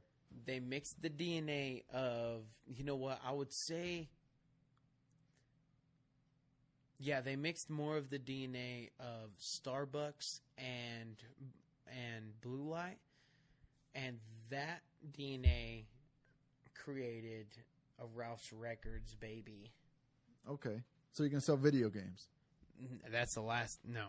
Are you gonna have any like a Madden competition? No, man. We don't even sell CDs. The only CDs we're gonna sell. That's what I'm saying, dude. Ralph's is always gonna have its thing. It's gonna sell those. I was gonna ask old you, school PS games. That's not what I was gonna ask you earlier. I already rethought of the question I was asking. But has anybody come up to you trying to ask you to sell their mixtapes? Yeah, of course. Really? Yeah, all the time. That's crazy. Yeah, it's. I mean, did you tell them you only sell vinyl? No, because I sell local music. If it's local, if it's from Lubbock, or like close, people that we've kind of like dealt with, like at different towns. Yeah. They're in Carlsbad, New Mexico. There is this kind of post-metal type of band called Earth Brothers, and all they are is like a hardcore metal band, but like just instrumental. Like they're not gonna have someone yelling in your face. They just want to show their musicianship. It's pretty good. But then here, there's bands like Gypsy Cab or Indica Children who have put out some albums, and then there's another band called Judiciary. Yes, so yeah. And they are really good, but they have vinyl as well. But, dude, we'll sell some CDs if it's local because we want to push that local scene. Yeah. But for the most part, especially just being in the trailer right now, and just, like, traveling around and popping up, it's kind of, like, to the point.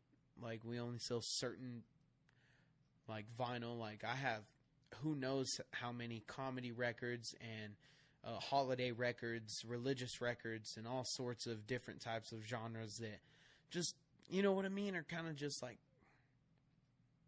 in my personal opinion, I'll just say that, just kind of throwaways, you know what I mean? Like, if I'm going to sell country and I'm going to sell like my folk or my blues or my like, funk and jazz and R&B, like I want it to be specific, and I want it to be like certain artists that I know will not just sell, but, people will actually enjoy and go, no shit.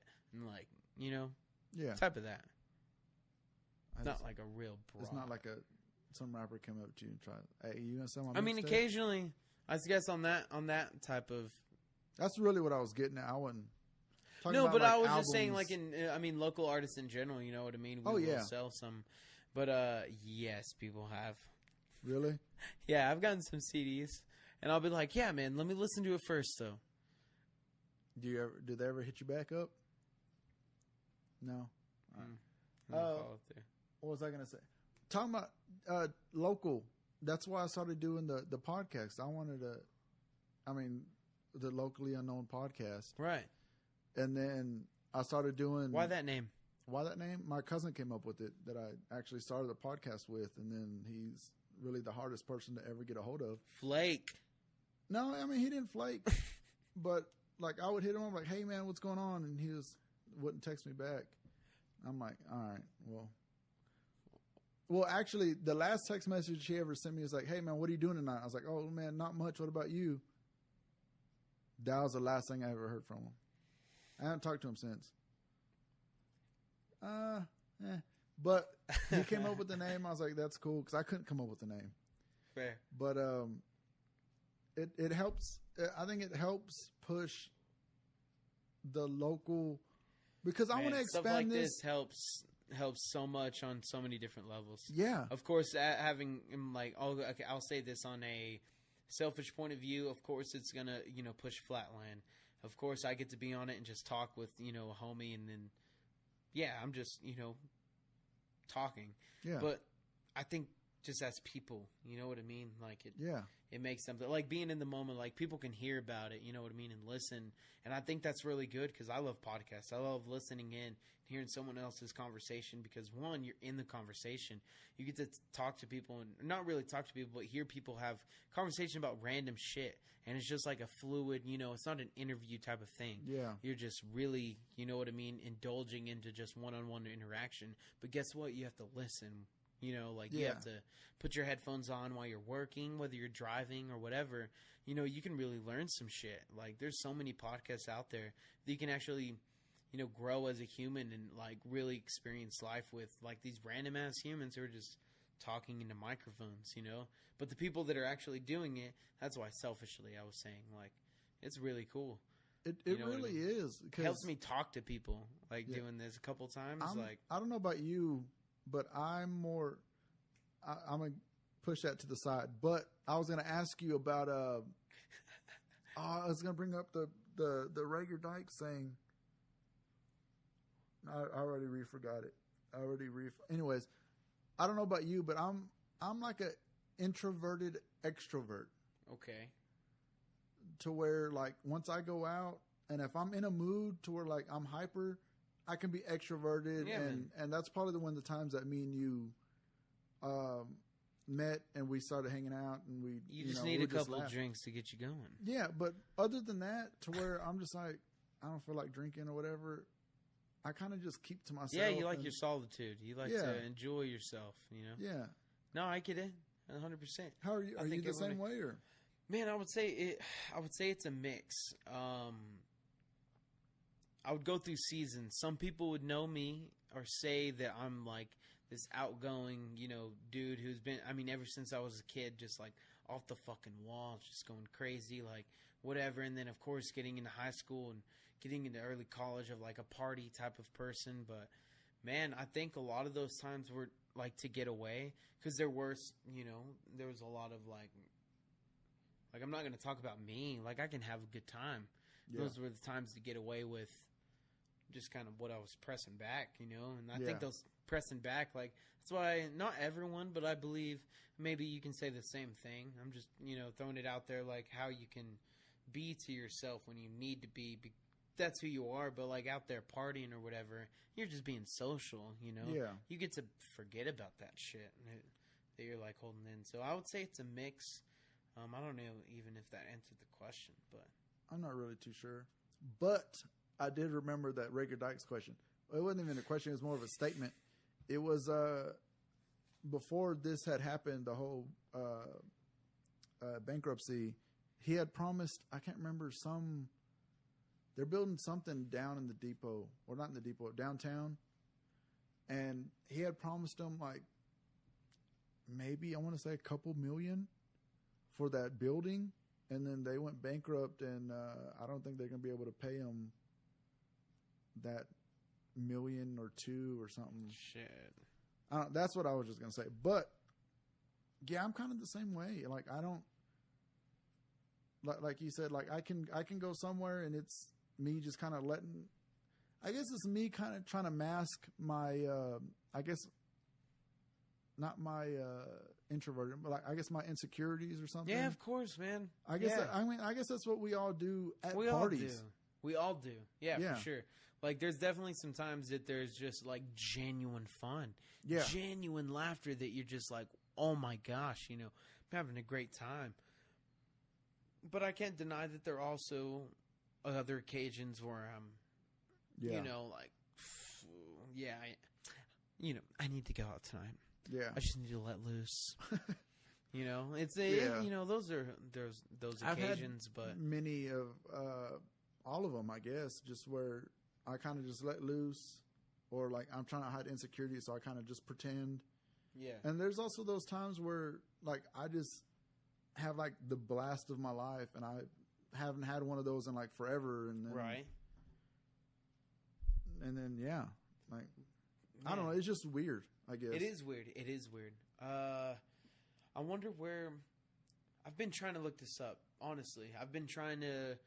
This is a weird thing, but I've definitely been trying to assess myself a lot and try to go on alternative ways of trying to figure out why the way I am and why I say things, why I do things, why I want to. You know what I mean? Well, just like look at the people who you want. hang out with, man. I mean, I'll agree with that. I'll agree why, like, the people you hang out with, but it's also weird because I personally have never understood that because I felt like I've always been slightly different with people that I hang out with. Yeah. But it's not a bad thing because those people are way different than me, but I fucking love. Like, it's just their, you know, like, genuine self or, Yeah. like, whether, like, I'm a musician or someone is an accountant or a bartender or a salesman or, you know, a personal trainer. You know what I mean? Like, Yeah. or someone who just wants to do, like, acting or art, you know. Like, I have, like, different friends who I can say that are close to me that are completely different than me. And I think that's what's cool. It's just that genuine connection you get of, like, no matter what you're interested in, you can actually just click that off and just try to be a person, you know? Yeah. And I think it's that effort that you put in, you know, to make a friendship. I have maybe there's probably like a handful of people that I can do that with, to where like Joe, like I can go call Joe up, he answers, and we can just talk about nothing. Or like Mackenzie, and we can hang out, and we can like I can just kind of be myself. But there's other people to where like the new people I meet, like doing the whole the audio engineering thing, and like I don't know most of the people. Like I'm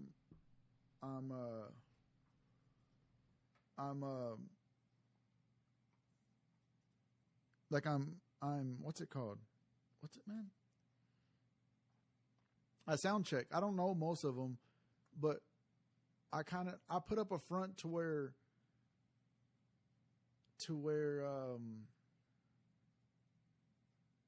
I don't know, because I was never a church person, so I feel like everybody, and I know they don't judge me, but I feel like that pressure to where like, no, man, I feel like they're judging me. I have to admit that. I mean, I'm okay. So we're the kind of the opposite. I grew up. No offense to mom, but I went to different churches with my mom growing up. You know what I mean? A divorce household, but it wasn't like those divorce households that you're like, oh shit, you know, like, you know, dad over here, mom over here. It's kind of touchy subject. Like, no, when they were around me, yeah, there was a couple of fights and shit, but there was never, it wasn't anything crazy. It was like the smallest things. Like, I have to agree, like, I have to admit that I was a lucky one in that scenario, you know? But growing up with my mom, there was a lot of trying to go to church and finding that place, you know? And I experienced so many different things at such a young age. I was a little rebellious little skateboarder, but at the same time, I had the respect of like, okay, I go to church with my mom. And I was going to like cowboy churches, like cowboys, like when like the preacher was talking in a dirt pen where they like offer like, you know what I mean, like where they do animal shows and shit. Like that's where the church was held, and then it led to all sorts of different stuff. Actually, trying like the Baptist, Methodist, and on the other hand, while this was all going on, I had my dad who was just like didn't go to church honestly very much until probably about 10 years ago, but he's always said like I might not go to church, but I'm a diehard Catholic. So there was like the strict Catholicism on this side, and then my mom just trying to figure it out. Yeah. And then she actually found Church on the Rock. Mm-hmm. And that's where, you know, I started, like, where she kind of planted her feet, met her friends, made family, you know, like, kind of ties. And I went off with that. So I grew up church-related.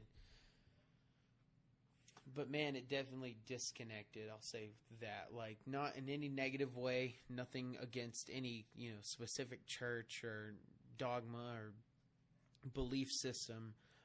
I just personally was very fact-driven, and there was a lot of stuff that kind of might have twisted my head a little bit and had more questions than answered. That's why I kind of, like, stepped back. So, yeah, I feel like it's kind of opposite because you went in it, you know what I mean? Like, not probably maybe even a believer. It doesn't, you know, really matter, but you went in just and kind of just felt more of the acceptance, like, I guess. I wouldn't say that. I went in not really knowing what I believe. I believe there was a higher power. Fair enough. But I don't think I believed in, like, God or Jesus or anything. So I was like, I went in kind of just, I'm still keeping it to myself because I've never really hung out with them outside of working. And I was just like, okay. So I still kind of feel like an outsider because I feel like I'm just not a church. I didn't grow up in the church, so I don't know. I think my thing is, I don't know if this is even too personal, but man, my thing about it is I always felt comfortable in seasons, and that's where my comfort lied. Like if I was uncomfortable, I felt like one, I was either doing something wrong, or maybe, you know, Big Guns upstairs was upset about something I was doing. So it was always a sway of trying to maintain, you know, not really comfort and happiness because, you know, even in, I guess if, you know, if you're like a believer of like the scripture, like it'll tell you, you know, you're not, you know, it's not always going to be comfortable. But at the same time, you know, I wanted some clarity of like the whys and the do's and the don'ts and, you know, shit like that. And I think that's what was weird is it was always like a control, but I was out of control, like trying to. And then once I started getting out of that, once I started getting out of, you know, the guilt type of situations, once I started getting out of, you know, really worrying about the whys and just like saying this is how things are just because they are. Yeah. You know what I mean? Like you can't stop it. Accidents do happen, or like just random like outcomes and chances happen. You know what I mean? That's when I started stepping back of like, you know, maybe there isn't a reason, but that's not a negative thing. You know what I mean?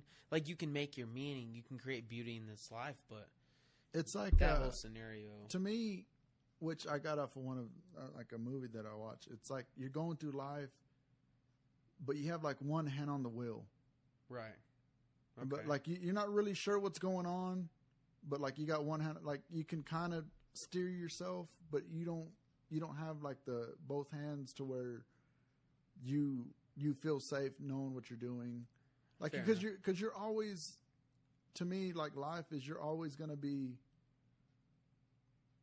I guess you don't really know what's going to happen day to day. Yeah, you never know. But you always got the hand on the wheel, like, you know. For sure.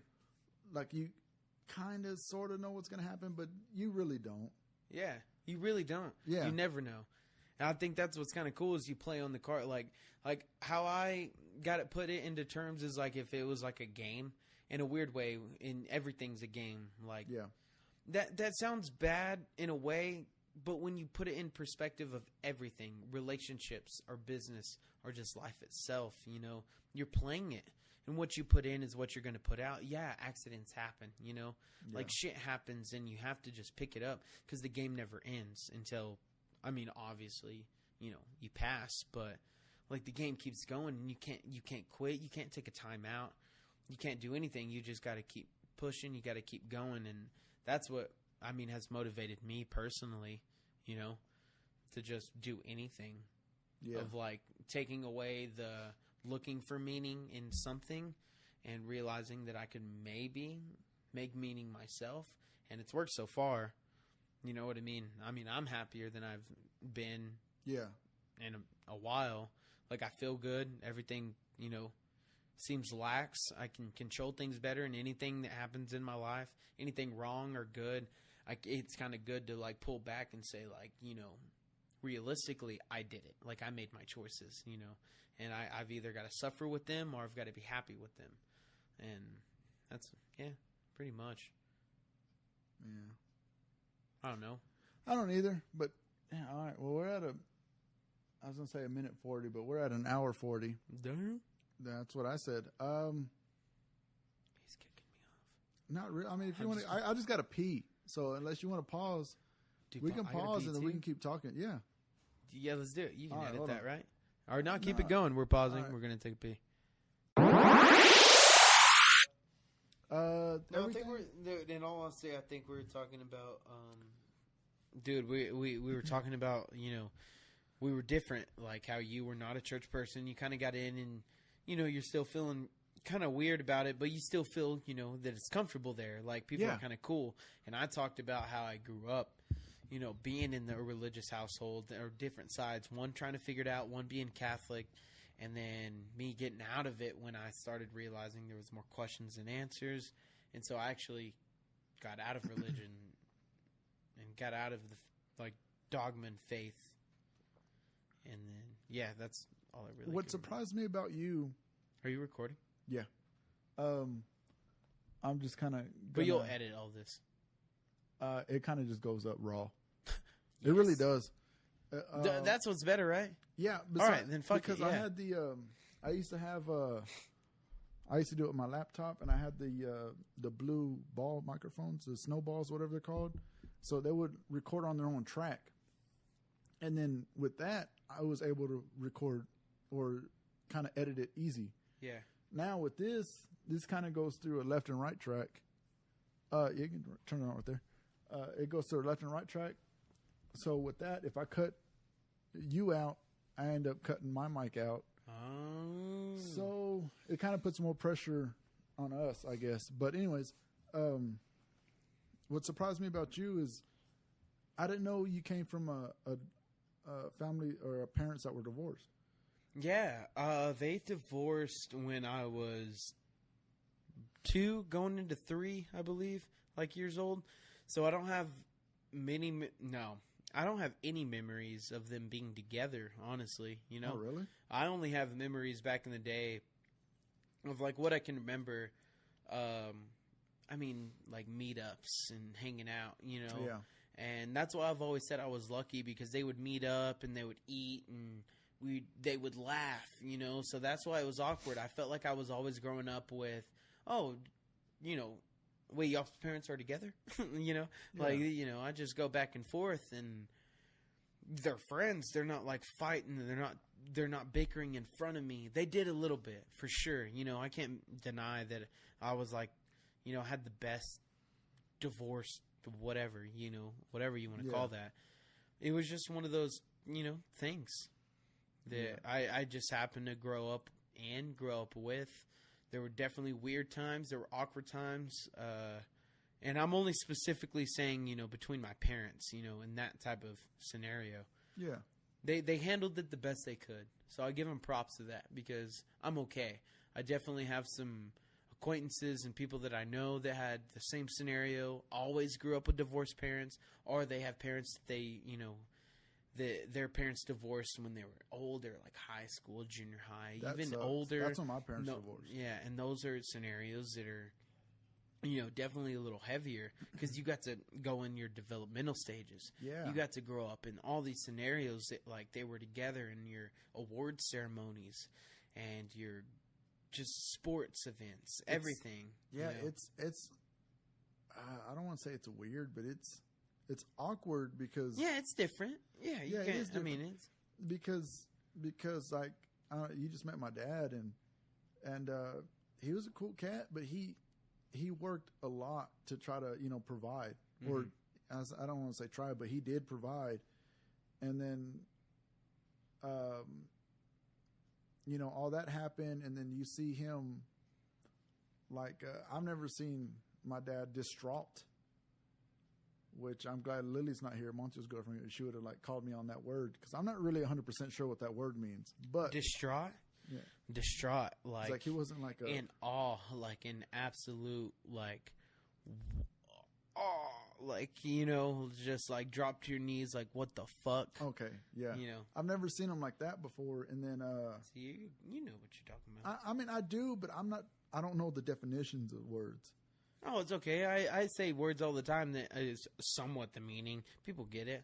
Yeah, people listening don't even know. You know who you are. You don't even know. Yeah, but Lily, Moncho's girlfriend, calls me on all the time. The one that was on the last podcast that was asking me about myself. That's Moncho's girlfriend. Right. Yeah, but like that was that was solid. It was, wasn't it? That was solid. I like those podcasts like that. Like me, I don't know. I can't remember what number Squadversation was. Me and Mackenzie had a chat. And we talked about like people. Wait, Mackenzie? Yeah, dude, I haven't listened to that one. It was. Shouts out Mackenzie. What's up? Let me see what number it is, so you can listen to it. It's we have a chat about. See, that's why you need an assistant. Yeah, but I don't get paid. Always look up that shit. Always have your archives pulled up. Have the internet pulled up. I don't have a. Hey, it'll get there. I don't have a. We're saying it now. We're putting it. We're affirmation. Speaking number it two. Number two. The second one ever. I don't have a budget for it, but I don't have a budget. We just have like. Dude, I'll do it. We have an actual conversation about. I think like people getting shamed about stuff, and how it's more feeling shame, or like receiving it. Both, I think. Ooh, or okay. No. Yeah, it's receiving like getting shamed for calling somebody dumb because they didn't know what 2 + 2 was, or something of the sort. It's not, that's not what we talked about verbatim, but it's getting like body shamed, I guess, somewhat like that. Yeah, just in general, just anything. Yeah, okay. But it's weird how you can get shamed for anything nowadays. You can absolutely get shamed for anything. Like, I remember growing up, and it was like nobody cared. Like, I mean, I guess they did. In a way. I guess they did because I care. I guess because I got. I think it's more. I think it's more open. I think that you can see people getting shamed, or people actually shaming others. What we were talking about towards the beginning is the social media. Everyone knows what you're doing. You want to know everything that's doing. The sharing of memes, the sharing of statuses, the sharing of everything. You find someone's opinion that you agree with, follow. Fuck yeah. Like, I want to do that. I want to share that.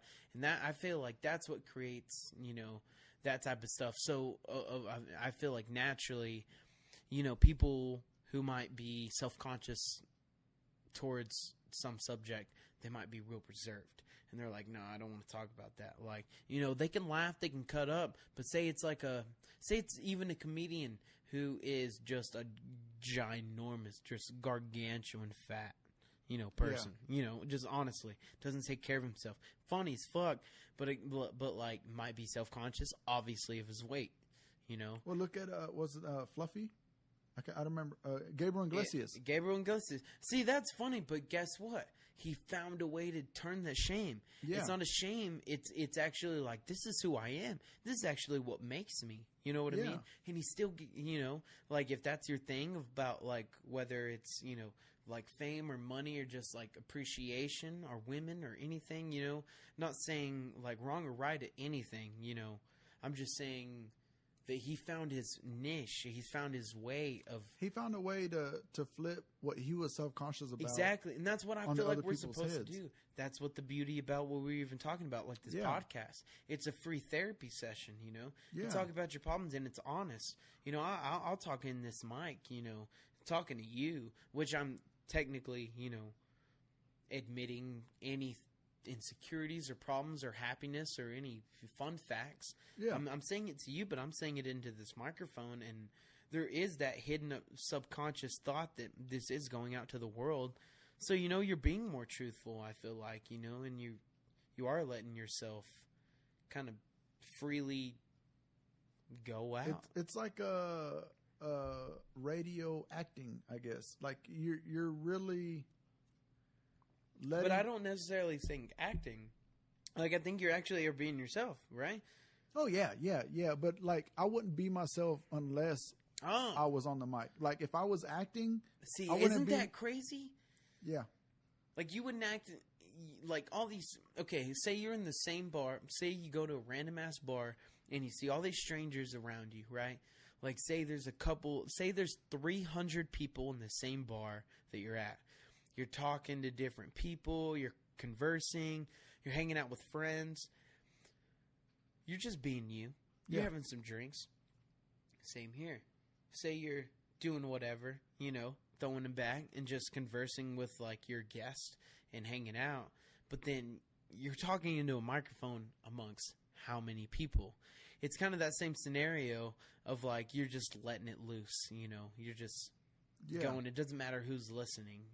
It doesn't matter, you know, who's across the bar, who's beside you, who's behind you. There could be some old ass listening into your conversation who's had this like 60-year-old life experience who knows so much. But yeah, he's listening to this young man, you know, young 30-year-old man, 29-year-old man talk about this and that and real problems in the earth and not so much politics, just like real shit that humans go with. Yeah. You know, it's one of those things, but you can just dial that back and be like, let's be direct. Let's talk about that now. And rambling at this point, but you know what I mean? Yeah. I feel like those are the positive aspects in podcast type of scenarios. Yeah, and it's weird because I know you listened to the last podcast with not the Crafty Jackrabbit, which although if you want something made from the Crafty Jackrabbit, I would go with them. Yeah. But it was a Squadversation 7, I guess, which I didn't even know I had that many. Squadversation.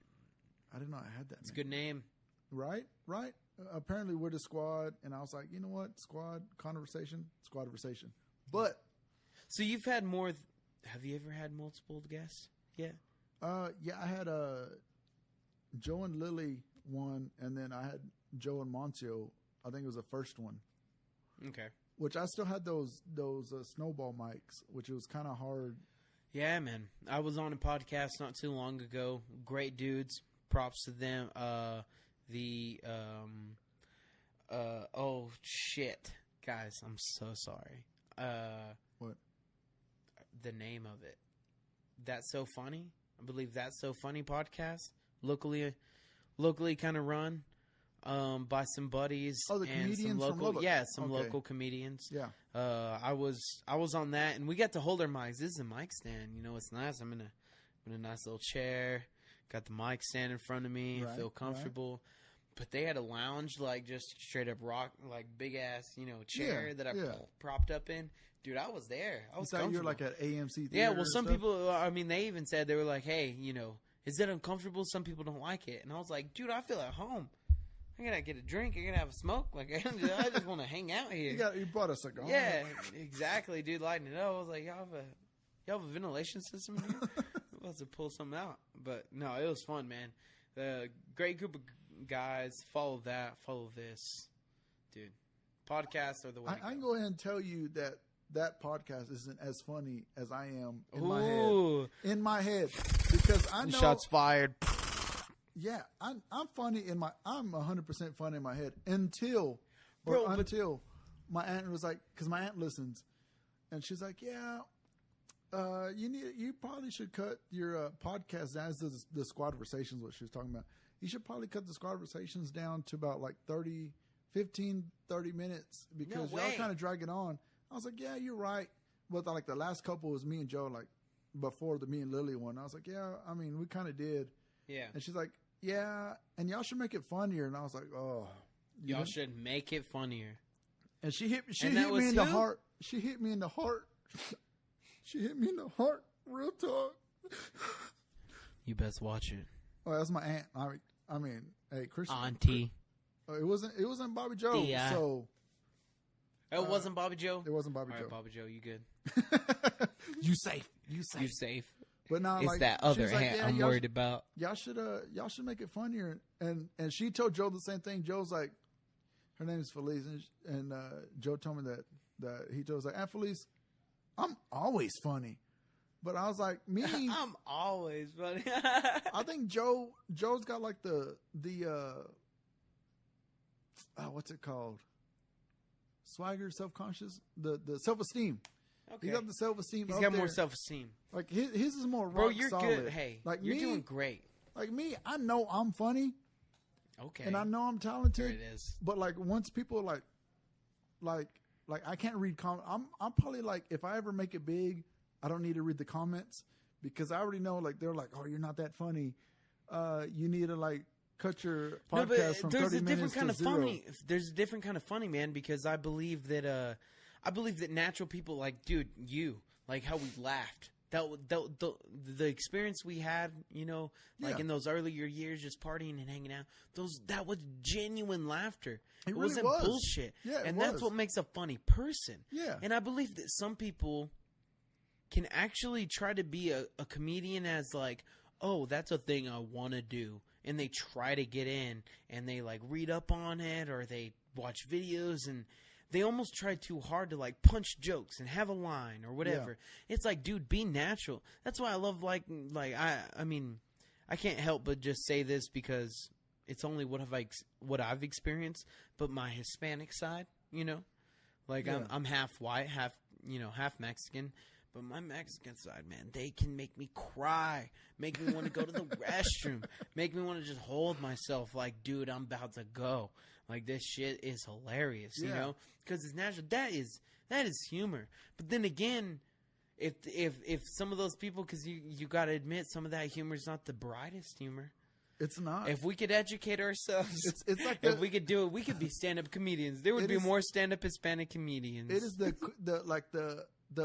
right off the cuff, like you can be like, hey, how you doing? They're like, oh, shut the hell up, and then they would just dog you down. Like you could show up to a 4-year-old's birthday party, and you could talk to those parents of that 4-year-old, and they're like, hey, how you doing? They're like, shut the hell up. And then once you hit that 100 when you're saying hi, they can knock you down like 60-70% of your social or your self-esteem. And you're just sitting there at that 30%, and you're like, damn, I need to be funnier. Like damn. I need to like, and that's funnier. how it is. Like, yeah. Like if you're not quick, if you can't do stuff off the snap. Right. If you can't do stuff off the snap, like you're just like, damn. That's true. And that's what a lot of like, I don't know if it's that culture or the scenarios that we're in, but it doesn't matter what family you're in. I can always relate almost, to a family who has Mexican descent or Spanish descent and anything that say that like they're smart asses. My great grandma, and I have families from my grandma that said like, descendants of her or family members of her, everyone's always quick. Everyone's always a smart ass is the whole thing. Yeah. It's like that's what the humor kind of revolves around. Like quick jokes, I grew up, I know one statement. ¿Tú quieres chicle, mijo? My grandma on my dad's side, every time I stayed with her, she always had a canister with the double bubble. Ooh. And every time you stayed at her house, she's like, oh, ¿tú quieres chicle, mijo? And you can ask Joe. I always said no, I didn't chew gum. But I may have. I don't know. I can't remember. But anyways, there was a couple of times to where me and Joe, we got in trouble by her because because we kept asking her if she wanted to play hide and go seek. And we're like, hey, Grandma, you want to play hide and go seek? She's like, no, Grandma, you want to play hide and go seek? And like the last time, she's like, "Grandma, you gonna play hide and go seek?" She's like, "What? Want me to kick your ass or what?" You want me to kick your ass? I was like, "Oh shit, okay, no, Dude, Grandma, seriously. we good." And oh man, like you always think you don't have a good time with your grandparents, but you always do later Really do. on. And Really do. it's weird how Yeah. of a long term. It's weird to see. Do thing you have it is. do you have any siblings? I'm an only child. Only child. Okay, so I'll say this from being the younger sibling of two older. You know what I mean? Like siblings. My sister, who you actually I feel like might know, What's her name? Tessa. I don't know. Maybe. Possibly. Okay. So I don't know. I shouldn't even say Austin. I talked about real quick. I gotta just say this. I talked about Austin, my brother, in the last podcast I was in, because do you remember that viral video that went around about that dumbass cowboy who rode in on his horse into blue light? Yeah. That was my sibling. Oh, dude. I seen that and I was like, why the fuck is he even getting? Hey, I get you. Anything, any opinion you have to say. Well, it's just like the dude from Walmart. Was it like Josh from Walmart? I'm like, oh, and I even invited him on the podcast to tell you the truth. The Austin? No, not cowboy. Austin. Oh. No, joking ride a horse, but Josh from Walmart. Oh, the Can You Feel Me? Yeah. Kiki. I don't know what the hell the song goes, but Joe was like, dude, I'll dance battle him. I was like, if he comes on here, you better fuck him up. And he hasn't hit me up on Facebook. Not about it. Yeah. And I was like, man. He's whack. That shit was weird. When I saw it, I straight up woke up one day. It was on a Tuesday. I wake up every morning, my alarm goes off, and I check my feed. You know what I mean? Check up the updates, check out, what I have, what's going on in the world. Yeah. And I looked at my Twitter, and it goes, what's going on in Lubbock? And it was a quote tweet of a retweet. Does that make sense? So the quote tweet said, what's happening in Lubbock? And then the original tweet said, it was a quote that said, if you're from Texas, do you ride your horses from school? Actually, ride them to the bar, too. I was like, oh, no, what is this, And so I saw it, and I saw this big boy riding this, monster with hooves just into a bar. And I was like, he looked oh, very my inebriated God. I at the was like, time. oh, my God, that looks like my brother. And as he walked closer, I mean, it only took a couple seconds. As he walked closer to the door, I said, Jesus, that's my brother. I was like, I know. There's no doubt about it. No one looks like him. Like, that is him. Just big old boy, red beard, sweaty, looking for trouble. Just had danger written all over his face. That was him. And that was my brother. And I was like, okay. He came back out, said a happy, goodbye. I think it resembled something of like, F you mother effers. Mom wasn't happy about that. It was a funny conversation to listen to. Yeah. Why did you say that? I'm trying to get the job out of church, and my son's just going and saying blah, blah, blah. Dude, that shit was funny. But, yeah, siblings. We were talking about something. I brought that dumb shit up. I can't remember, but I'm blessed / not blessed to have siblings. Because I'm an only child. Like, I was spoiled growing up. Right. But, I mean, I had a sister, but that's for another story. But fair enough. If you want to talk about it, we can talk about it if you want. Dude, this is yours podcast, bub. I had a sister. I don't remember what went on when she was born, but apparently, I think it was like December.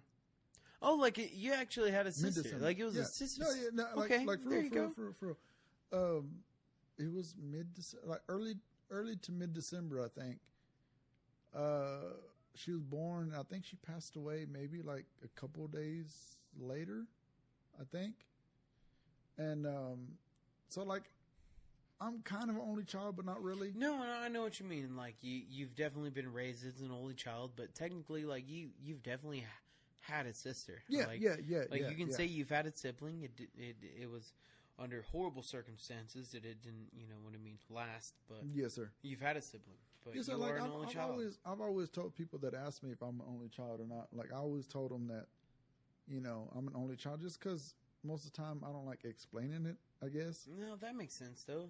Because I mean, it's just a different scenario. Because yeah, you want to admit, like, absolutely, like, there's no like in any way shame. Like, I had a loved one who was my blood, my sibling, you know, my sister, right? Yeah. Like, you know, shared the same genes and everything. But you want to admit that, but I understand the whole, you know, the outcome of it. Yeah, I don't even think she was a month old when she passed away. So, I mean, I claim her, but I don't claim her to, like, the public, I guess. Is what, right. I guess is what I should say. I don't know. Anyway, yeah, I'm an only child. I got a fat dog named Tony. He's outside. What kind of dog is Tony? He's an Australian Shepherd mix. Okay, with? I don't know. When I adopted him, they just told me he was an Aussie mix. Okay, fair enough. My dad has a mini Aussie. My dad's dog is 100% dumb. No, there's no joke about it. He's just 100% dumb. Like you can pretend you play the drums and whatever. He's just 100% dumb. Done. Yeah, he's dumb. Like you can ask Joe. Don't ask Lily because Lily likes him because apparently Lily had to take care of him for about a day or two. Wait. What? I mean, but for real, you don't know. Is it a mutt? Is it a Who, Tony? Yeah. I really don't know. I got him from the Smyre second chance dog rescue. Okay. And they told me he was an Australian Shepherd mix. So I started looking up. I Googled Australian Shepherds, and I was like, oh man, those are some beautiful looking dogs. And I like looking at pictures after picture after picture. I was like, oh man, I want one of them dogs. And I adopted him, and the lady was like, hey, I lived at Oak Ridge Apartments over there behind the Chicken Filet on Chicken Filet for free. The Chicken Filet on like 66 and Slide, I think, something like that. But I lived at Oak Ridge, and they told me, it's like, hey, you know, you got to pay whatever. And I was like, all right, cool. I mean, I live by myself, so I was like, I mean, I can take care of him by myself. And even the adoption agency, they're like, are you sure? Like, you live in an apartment. Apparently, Australian Shepherds have high energy. I was like, all right, that's fine. I can take care of them. And we ran and we hung out for a little bit. I got him tired. He was a skinny little dog. He had skinny legs, and now his body outweighs his legs. His head is small. Yes. What a perfect pup. He looks like this guitar, actually. He like, looks that's his like body, that guitar. That's his body. That's his neck, and his what head symbol is that? What do you mean? What do you mean? Was it like a treble? A treble clef? I don't know what you're talking about. Yo, okay, so we're audience. We're looking at a beautiful acoustic guitar. It has good wood that's centered, a light brown that fades into a black on the rim. But there's a sticker that looks like the Soviet Union logo. It's not no hammer and sickle. That's a Epiphone. No, it's not. Yeah, it is. It's an Epiphone. An Epiphone. Yeah, it's Epiphone. I'm pretty sure it's Epiphone. It's not no Soviet Union. It's not no hammer and sickle. He only plays. You're trying to say I only play German, not German, but Russian. Russian, yeah. Russian you only play Russian ballads. Can you play the guitar? I used to. It's just sitting there. Who plays it? It was me. I bought that when I went to SBC when I had guitar classes. But bam, bam, bam, bam, bam, bam, bam. I used to play that. I used to know how to play the what's it called? Piano. Yeah. And I haven't played it in years. The only thing I know I can play, if you give me the sheet music to Rocky, I could play the trumpet. About it. The trumpet? Yeah. Dude, I think you should really get on that trumpet, really learn it, and let's start a band. Or you teach me how to play trumpet so I can play in another band. There is, I don't know why you gave me your phone, but there is the guitar. Where'd it go? So look up the Soviet Union logo. There's no Soviet Union logo. There's the guitar. Epiphone. There's the guitar. Right there.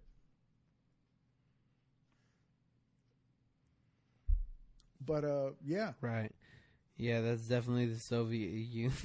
No, there's no anything about Soviet Union or Putin. Dude, look at it. Putin's all right, there's a little difference.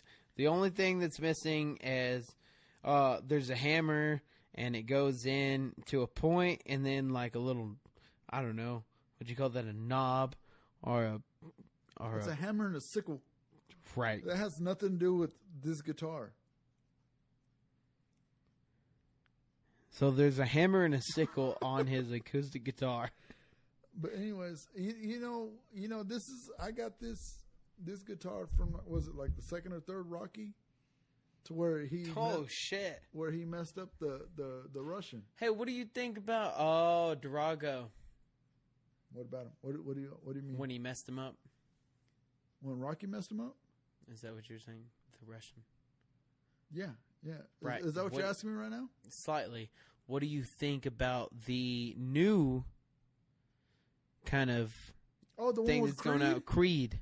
What do you think about that? What do you think about the first one? What do you think about the one that's coming up? I mean, if you don't watch a Rocky movie and feel like you need to go learn how to box, then you're not watching the Rocky movie right. But I'm saying. But wait. Are you saying you should watch? Are you saying you should learn how to box because Rocky doesn't know how to box? No. I'm just saying. Because if you're being honest, Rocky doesn't know how to box. I mean, in the first 1, 2, maybe in the 3, first 18 films. There's 18 Rockies? No, maybe the first 3, because he gets his ass whipped until like the 11th round where he starts mounting his comeback. Maybe like 11th and a half round. Dude, no defense. I'm a boxing fan, man. And I love the Rocky movies. But sometimes when you go into that realm of like being realistic, you're like, that guy should have been dead. Okay.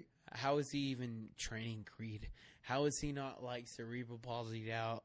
Like just like twitching, just being like, I can't help you. Because I see you got the whole boxing. Hold on, whoa. Hey, nobody knows what I'm pointing at. That's a flash piece, bro. Nobody knows what I'm pointing at. All right, so he, the audience listening, he is pointing at a tattoo of mine that I happen to have boxing gloves.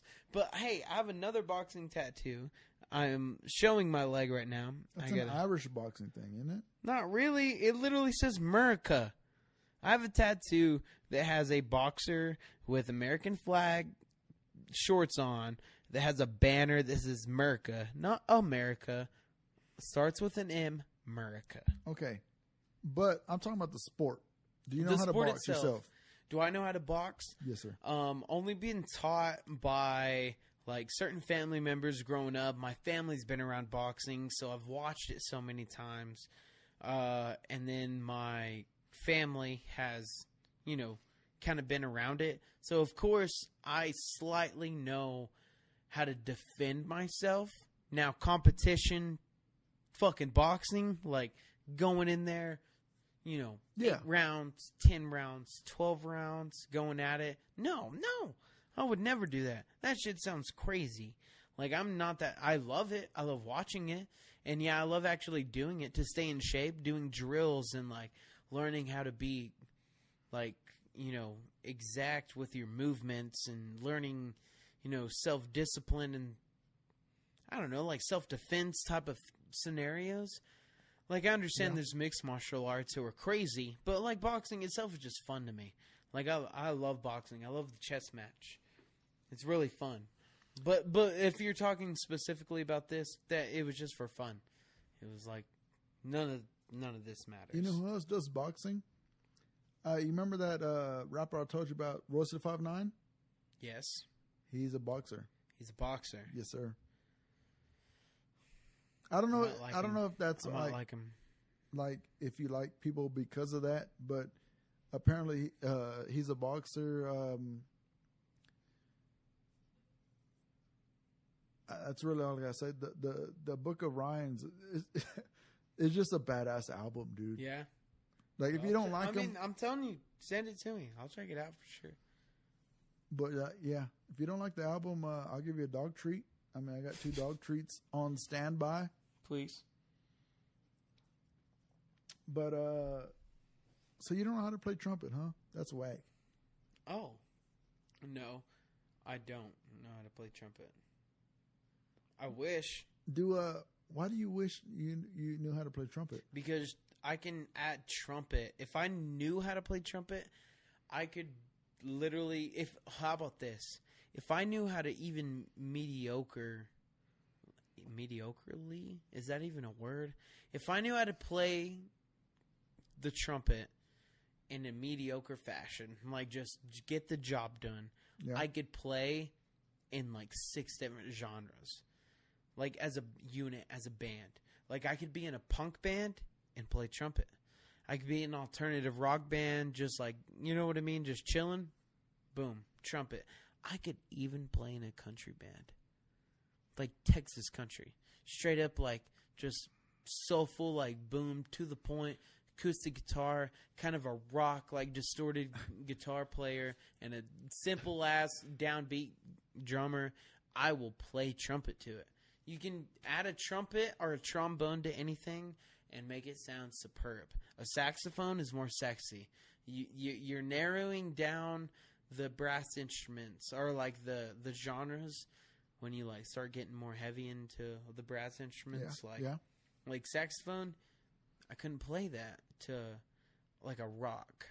I couldn't play that to like a country. You know what I mean? It's more soulful. It's more enjoyable with jazz. But a trumpet and saxophone, or a trumpet and trombone, dude, you can get down with almost any genre. I've never been told you can get down with the trumpet. I mean, I probably would have if I would have known that back in the day, back in 07, 08-ish. But I was never told that I can pick up women. I mean, no one was ever told. I mean, well, hey, you're told that. What do you tell yourself? Can you pick up women? Not without my trumpet. See, there you go. Where's your trumpet? Do you carry? That was back trumpet? In 07. But nobody told me that I could do that without 07. Or back in 07. Nobody could tell me I could pick up women with my trumpet in 07. What about now? Nobody tells me that now.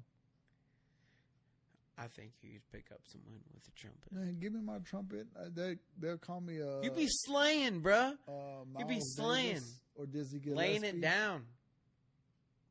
Talking about Miles Davis. Did you ever watch that movie with Don Cheadle? The Dizzy Gillespie, not Dizzy Gillespie, the Miles Davis movie? No. It's a great movie. Great movie. I've heard good things. I feel like you haven't. I haven't heard good things, or I haven't seen it. I haven't seen it at all. I feel like both. Oh. No, I've heard good things, and I've not witnessed this movie. Man, so what do you got going on? You got anything with the Flatland Records going on this week? Dude, this week I'm going to Carlsbad, New Mexico. I'm going to hang out with them at the pub. And then for the weekend, hanging out with some friends and stuff. But this Friday, I'll be in Carlsbad. The very next weekend, I'll be at the Chicago Farmers Market, which is like on Chicago and like 127th. If y'all want to make y'all's way down there, it's a new market or kind of farmer's market going on. It's a great time. And then literally the week after, I will be at Studio 4 at CASP near the Art District, downtown on the north side of downtown, closer to Marcia Sharp. And we're going to be just popping up and having a little bit of like art showing, and then having a dude named Drew Seipert. Drew Seipert is an amazing artist. He's kind of like a folk country, more on the folk side, singer-songwriter. He's a one-man band. Literally made his own guitar, made his own bass, like drum out of a suitcase and a snare, and he's ridiculous. He goes ham. And then other than that, First Friday Art Trail, I'm always there. First Friday, Art District, go down there. Food trucks, art, me, Flatland, it's great. And then other than that, we're planning a big event on the 5th. I lied. We're planning a big event on the 14th, which is a Friday of September. And we're going to have food trucks. We're going to have some art displayed, of course. That'll be on 5th and J. We'll have some bands playing. Yeah, man. That'll actually be one of the first events that we've been a part of a lot of events. That's the first event that we're really trying to, say we did. Yeah. And so... What's it called? We haven't called it anything. We're just trying to find some bands. We found probably about 4 or 5 bands recently who are about to play. We found some food trucks, and we found some, like a cash bar. You go there, and there'll be some beer that you can just buy. You know what I mean? Buy cash, just hanging out. Yeah. And it's like a donation thing. Like you come, hang out. We're not charging anything technically. You're there. You can buy some drinks, listen to music, buy some records. Buy some food, but it's one of those things. It's an environment that legally, can't charge, but come in, make a donation, make a tip, just hang out.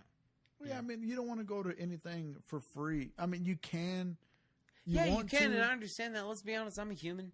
I want to go to places. But if you want to go eat, and they're like, hey, you can eat off of your donation, but you don't donate anything. Yeah, I'm like, they're not going to want to do it later because you're not donating anything.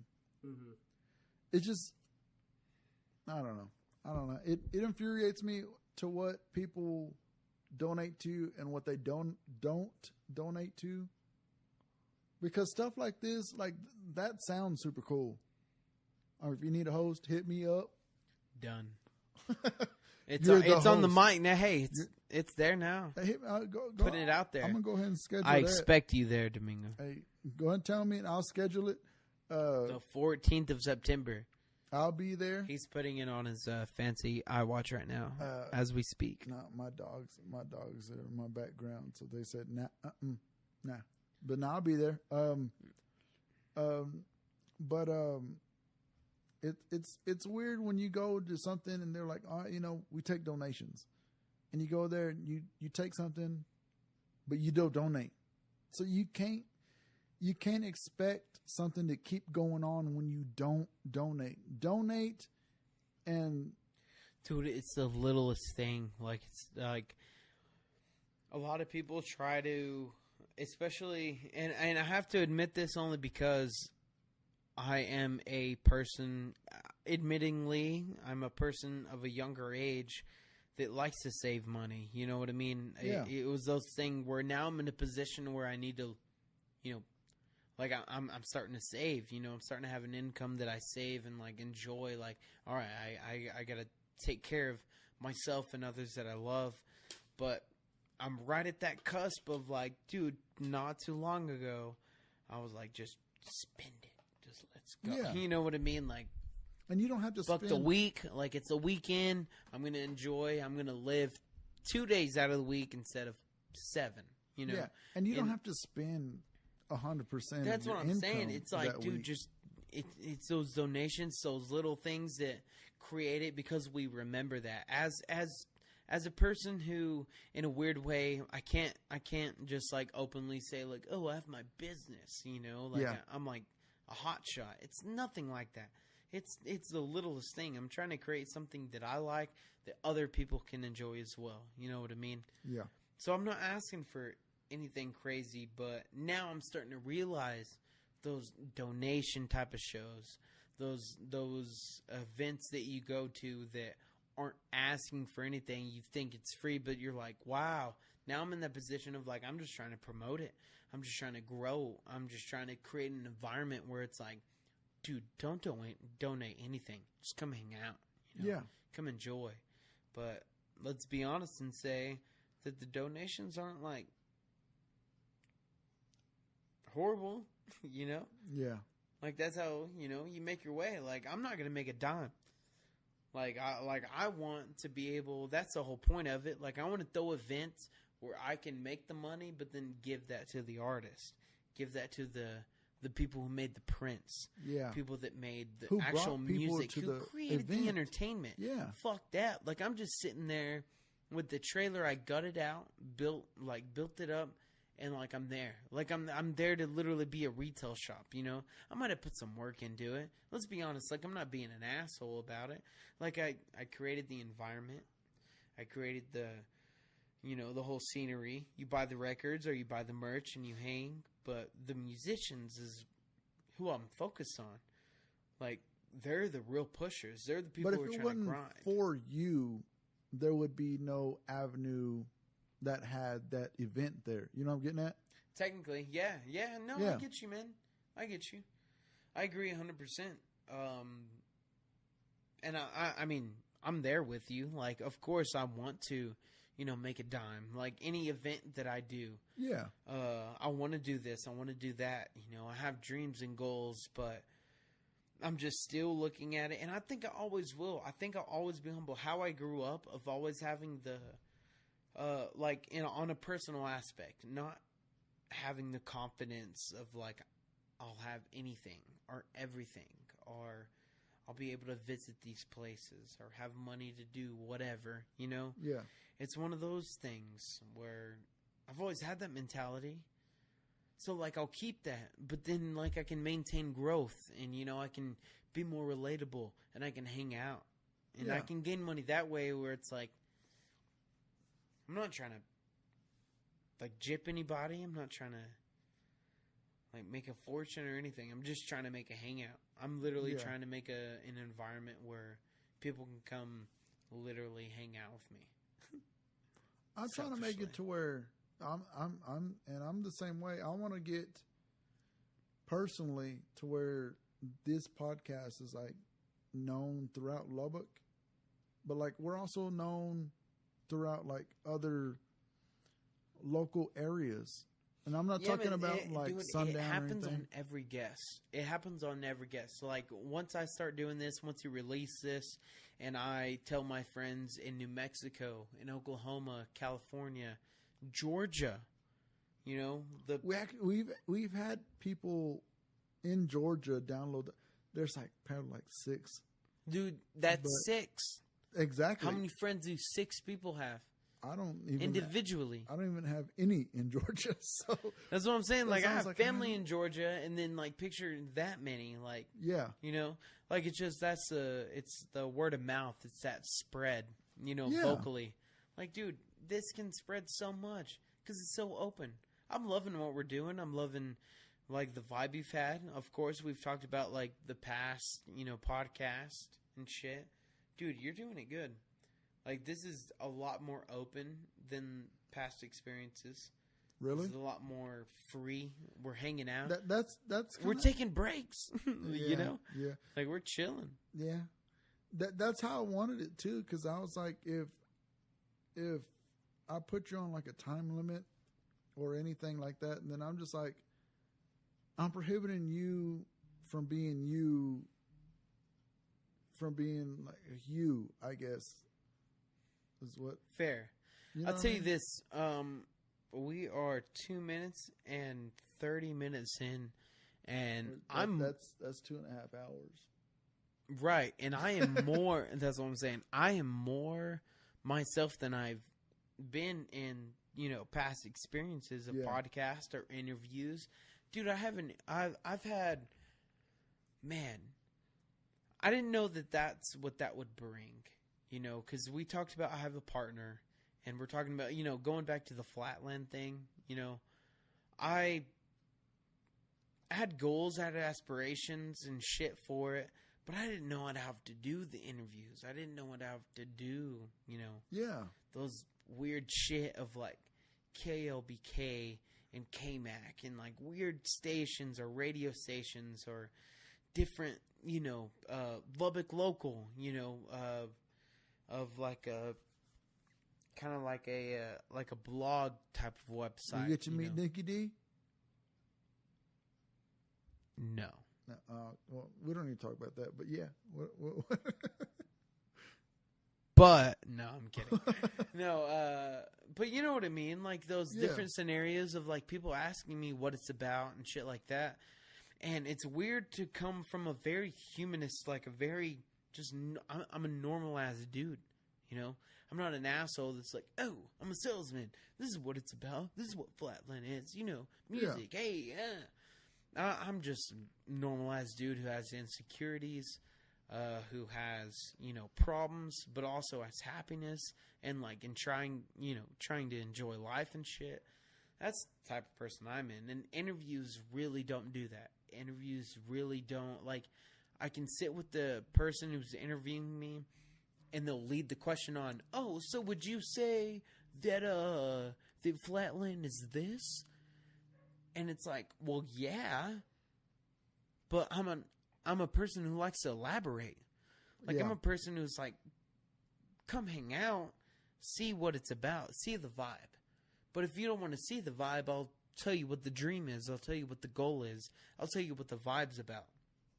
But if you're going to ask me, like, normal, simple-ass questions that are very surface level, I really don't think that it can even express the value that Flatland has that, selfishly, I would like, you know, to say I have, you know, shit like that. So, like, that's why going on even this long and, like, doing shit, you know what I mean? It really does bring value. It brings those people, like I told you earlier, that didn't believe in the Apple brand, but maybe have believed in Steve Jobs. Or didn't believe in Microsoft, but believed in Bill Gates. Yeah. And that's what I'm trying to do here. Like, I want people to know the Steve Jobs or the Bill Gates, the people that they got the moniker CEO, but they're the ones pushing everything. And I want, like, if I didn't like Steve Jobs or I didn't like Bill Gates, I wouldn't have had a Windows computer back in the day, or I wouldn't have Apple, or I wouldn't have Apple products. I mean, and that's just it. Because I mean, if you don't trust the people that you're buying from, then why are you buying their products? I agree. And yeah, I mean, I think that's where we should probably end up. We're 2.5 hours in, so I think we need to end the podcast right there before we go too far. But yeah, that's what I'm trying to do with the Locally Unknown podcast, to push local businesses so they know the Tim Cooks, they know the Steve Jobs, they know the Bill Gates, Elon Musks of local businesses, so they know what they're buying and who they're buying from. Yeah, man. Because nobody knows. It's a platform to do it too. Yeah. I'm happy. I have to admit, I'm honored. You know what I mean? To be in this, just in the fact of, dude, you had the, in a lack of a better term, sack, or the audacity. You know what I mean? You actually had the strength, you know, to like, fuck it. I'm gonna start my own podcast. I'm gonna invite random friends. I'm gonna invite random business owners and shit like that. So like, come on here and just have conversations. Really learn who they are. You know, have an open conversation. Have a very free, you know what I mean, like platform. Yeah. To talk about anything. We talked about like 18 different things here. Yeah, we've talked about, you know what I mean? And that's why I enjoy about it. So I'm more comfortable than I ever have, and I can feel like proud and happy to say like I even mentioned Flatland on this thing. Yeah. But even as a person, man, like we've even talked about, it's therapy. So yeah, I'm glad you started really this. Is. And I'm glad I did too, but I'm glad you had me, and I would like to do it again. You're more than welcome on any podcast that we have going on here forward. You probably like 42% whack. Y'all heard it first. But the locally unknown. Yeah, we're the. I was gonna let you finish. We're a locally unknown podcast. We're 2.5 hours in. Damn, we're a while. But I want to thank everybody for listening. Go buy records from the Flatland. It's just Flatland Records, isn't it? Flatland Records, man. You can find me on Instagram, Twitter, or Facebook. Facebook, it's on Flatland Records TX, I believe. On Instagram, it's Flatland_Records, maybe. And then Twitter is just capital F on Flatland, capital R in Records. But honestly, look up Flatland Records on any social media platform, Twitter, Instagram, Facebook. Boom. You'll find it. Follow. Chill. Okay. Well, yeah, if y'all ever plan on doing anything, hey, hit up the Locally Unknown podcast. Me. Dude, you'll be getting shout-outs all the time. I'll be there. It don't matter. Whenever you need me, I'll be there.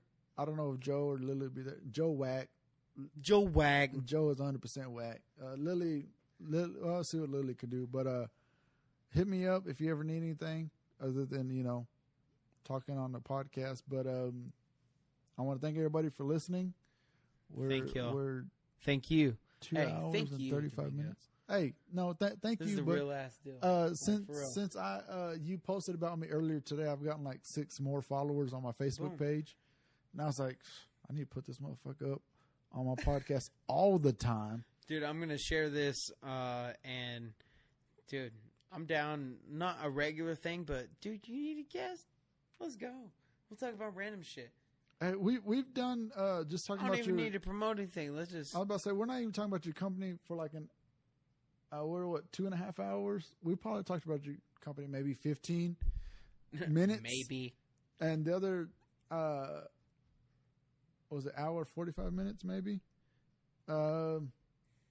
Is it hour 40? I don't know. I can't do math right now. But anyways, hit me up whenever you need me. Boom. We'll be right here. Salute. Y'all Love keep y'all. it 100. Stay safe, people. Yes, sir. Y'all have a good weekend. Bye.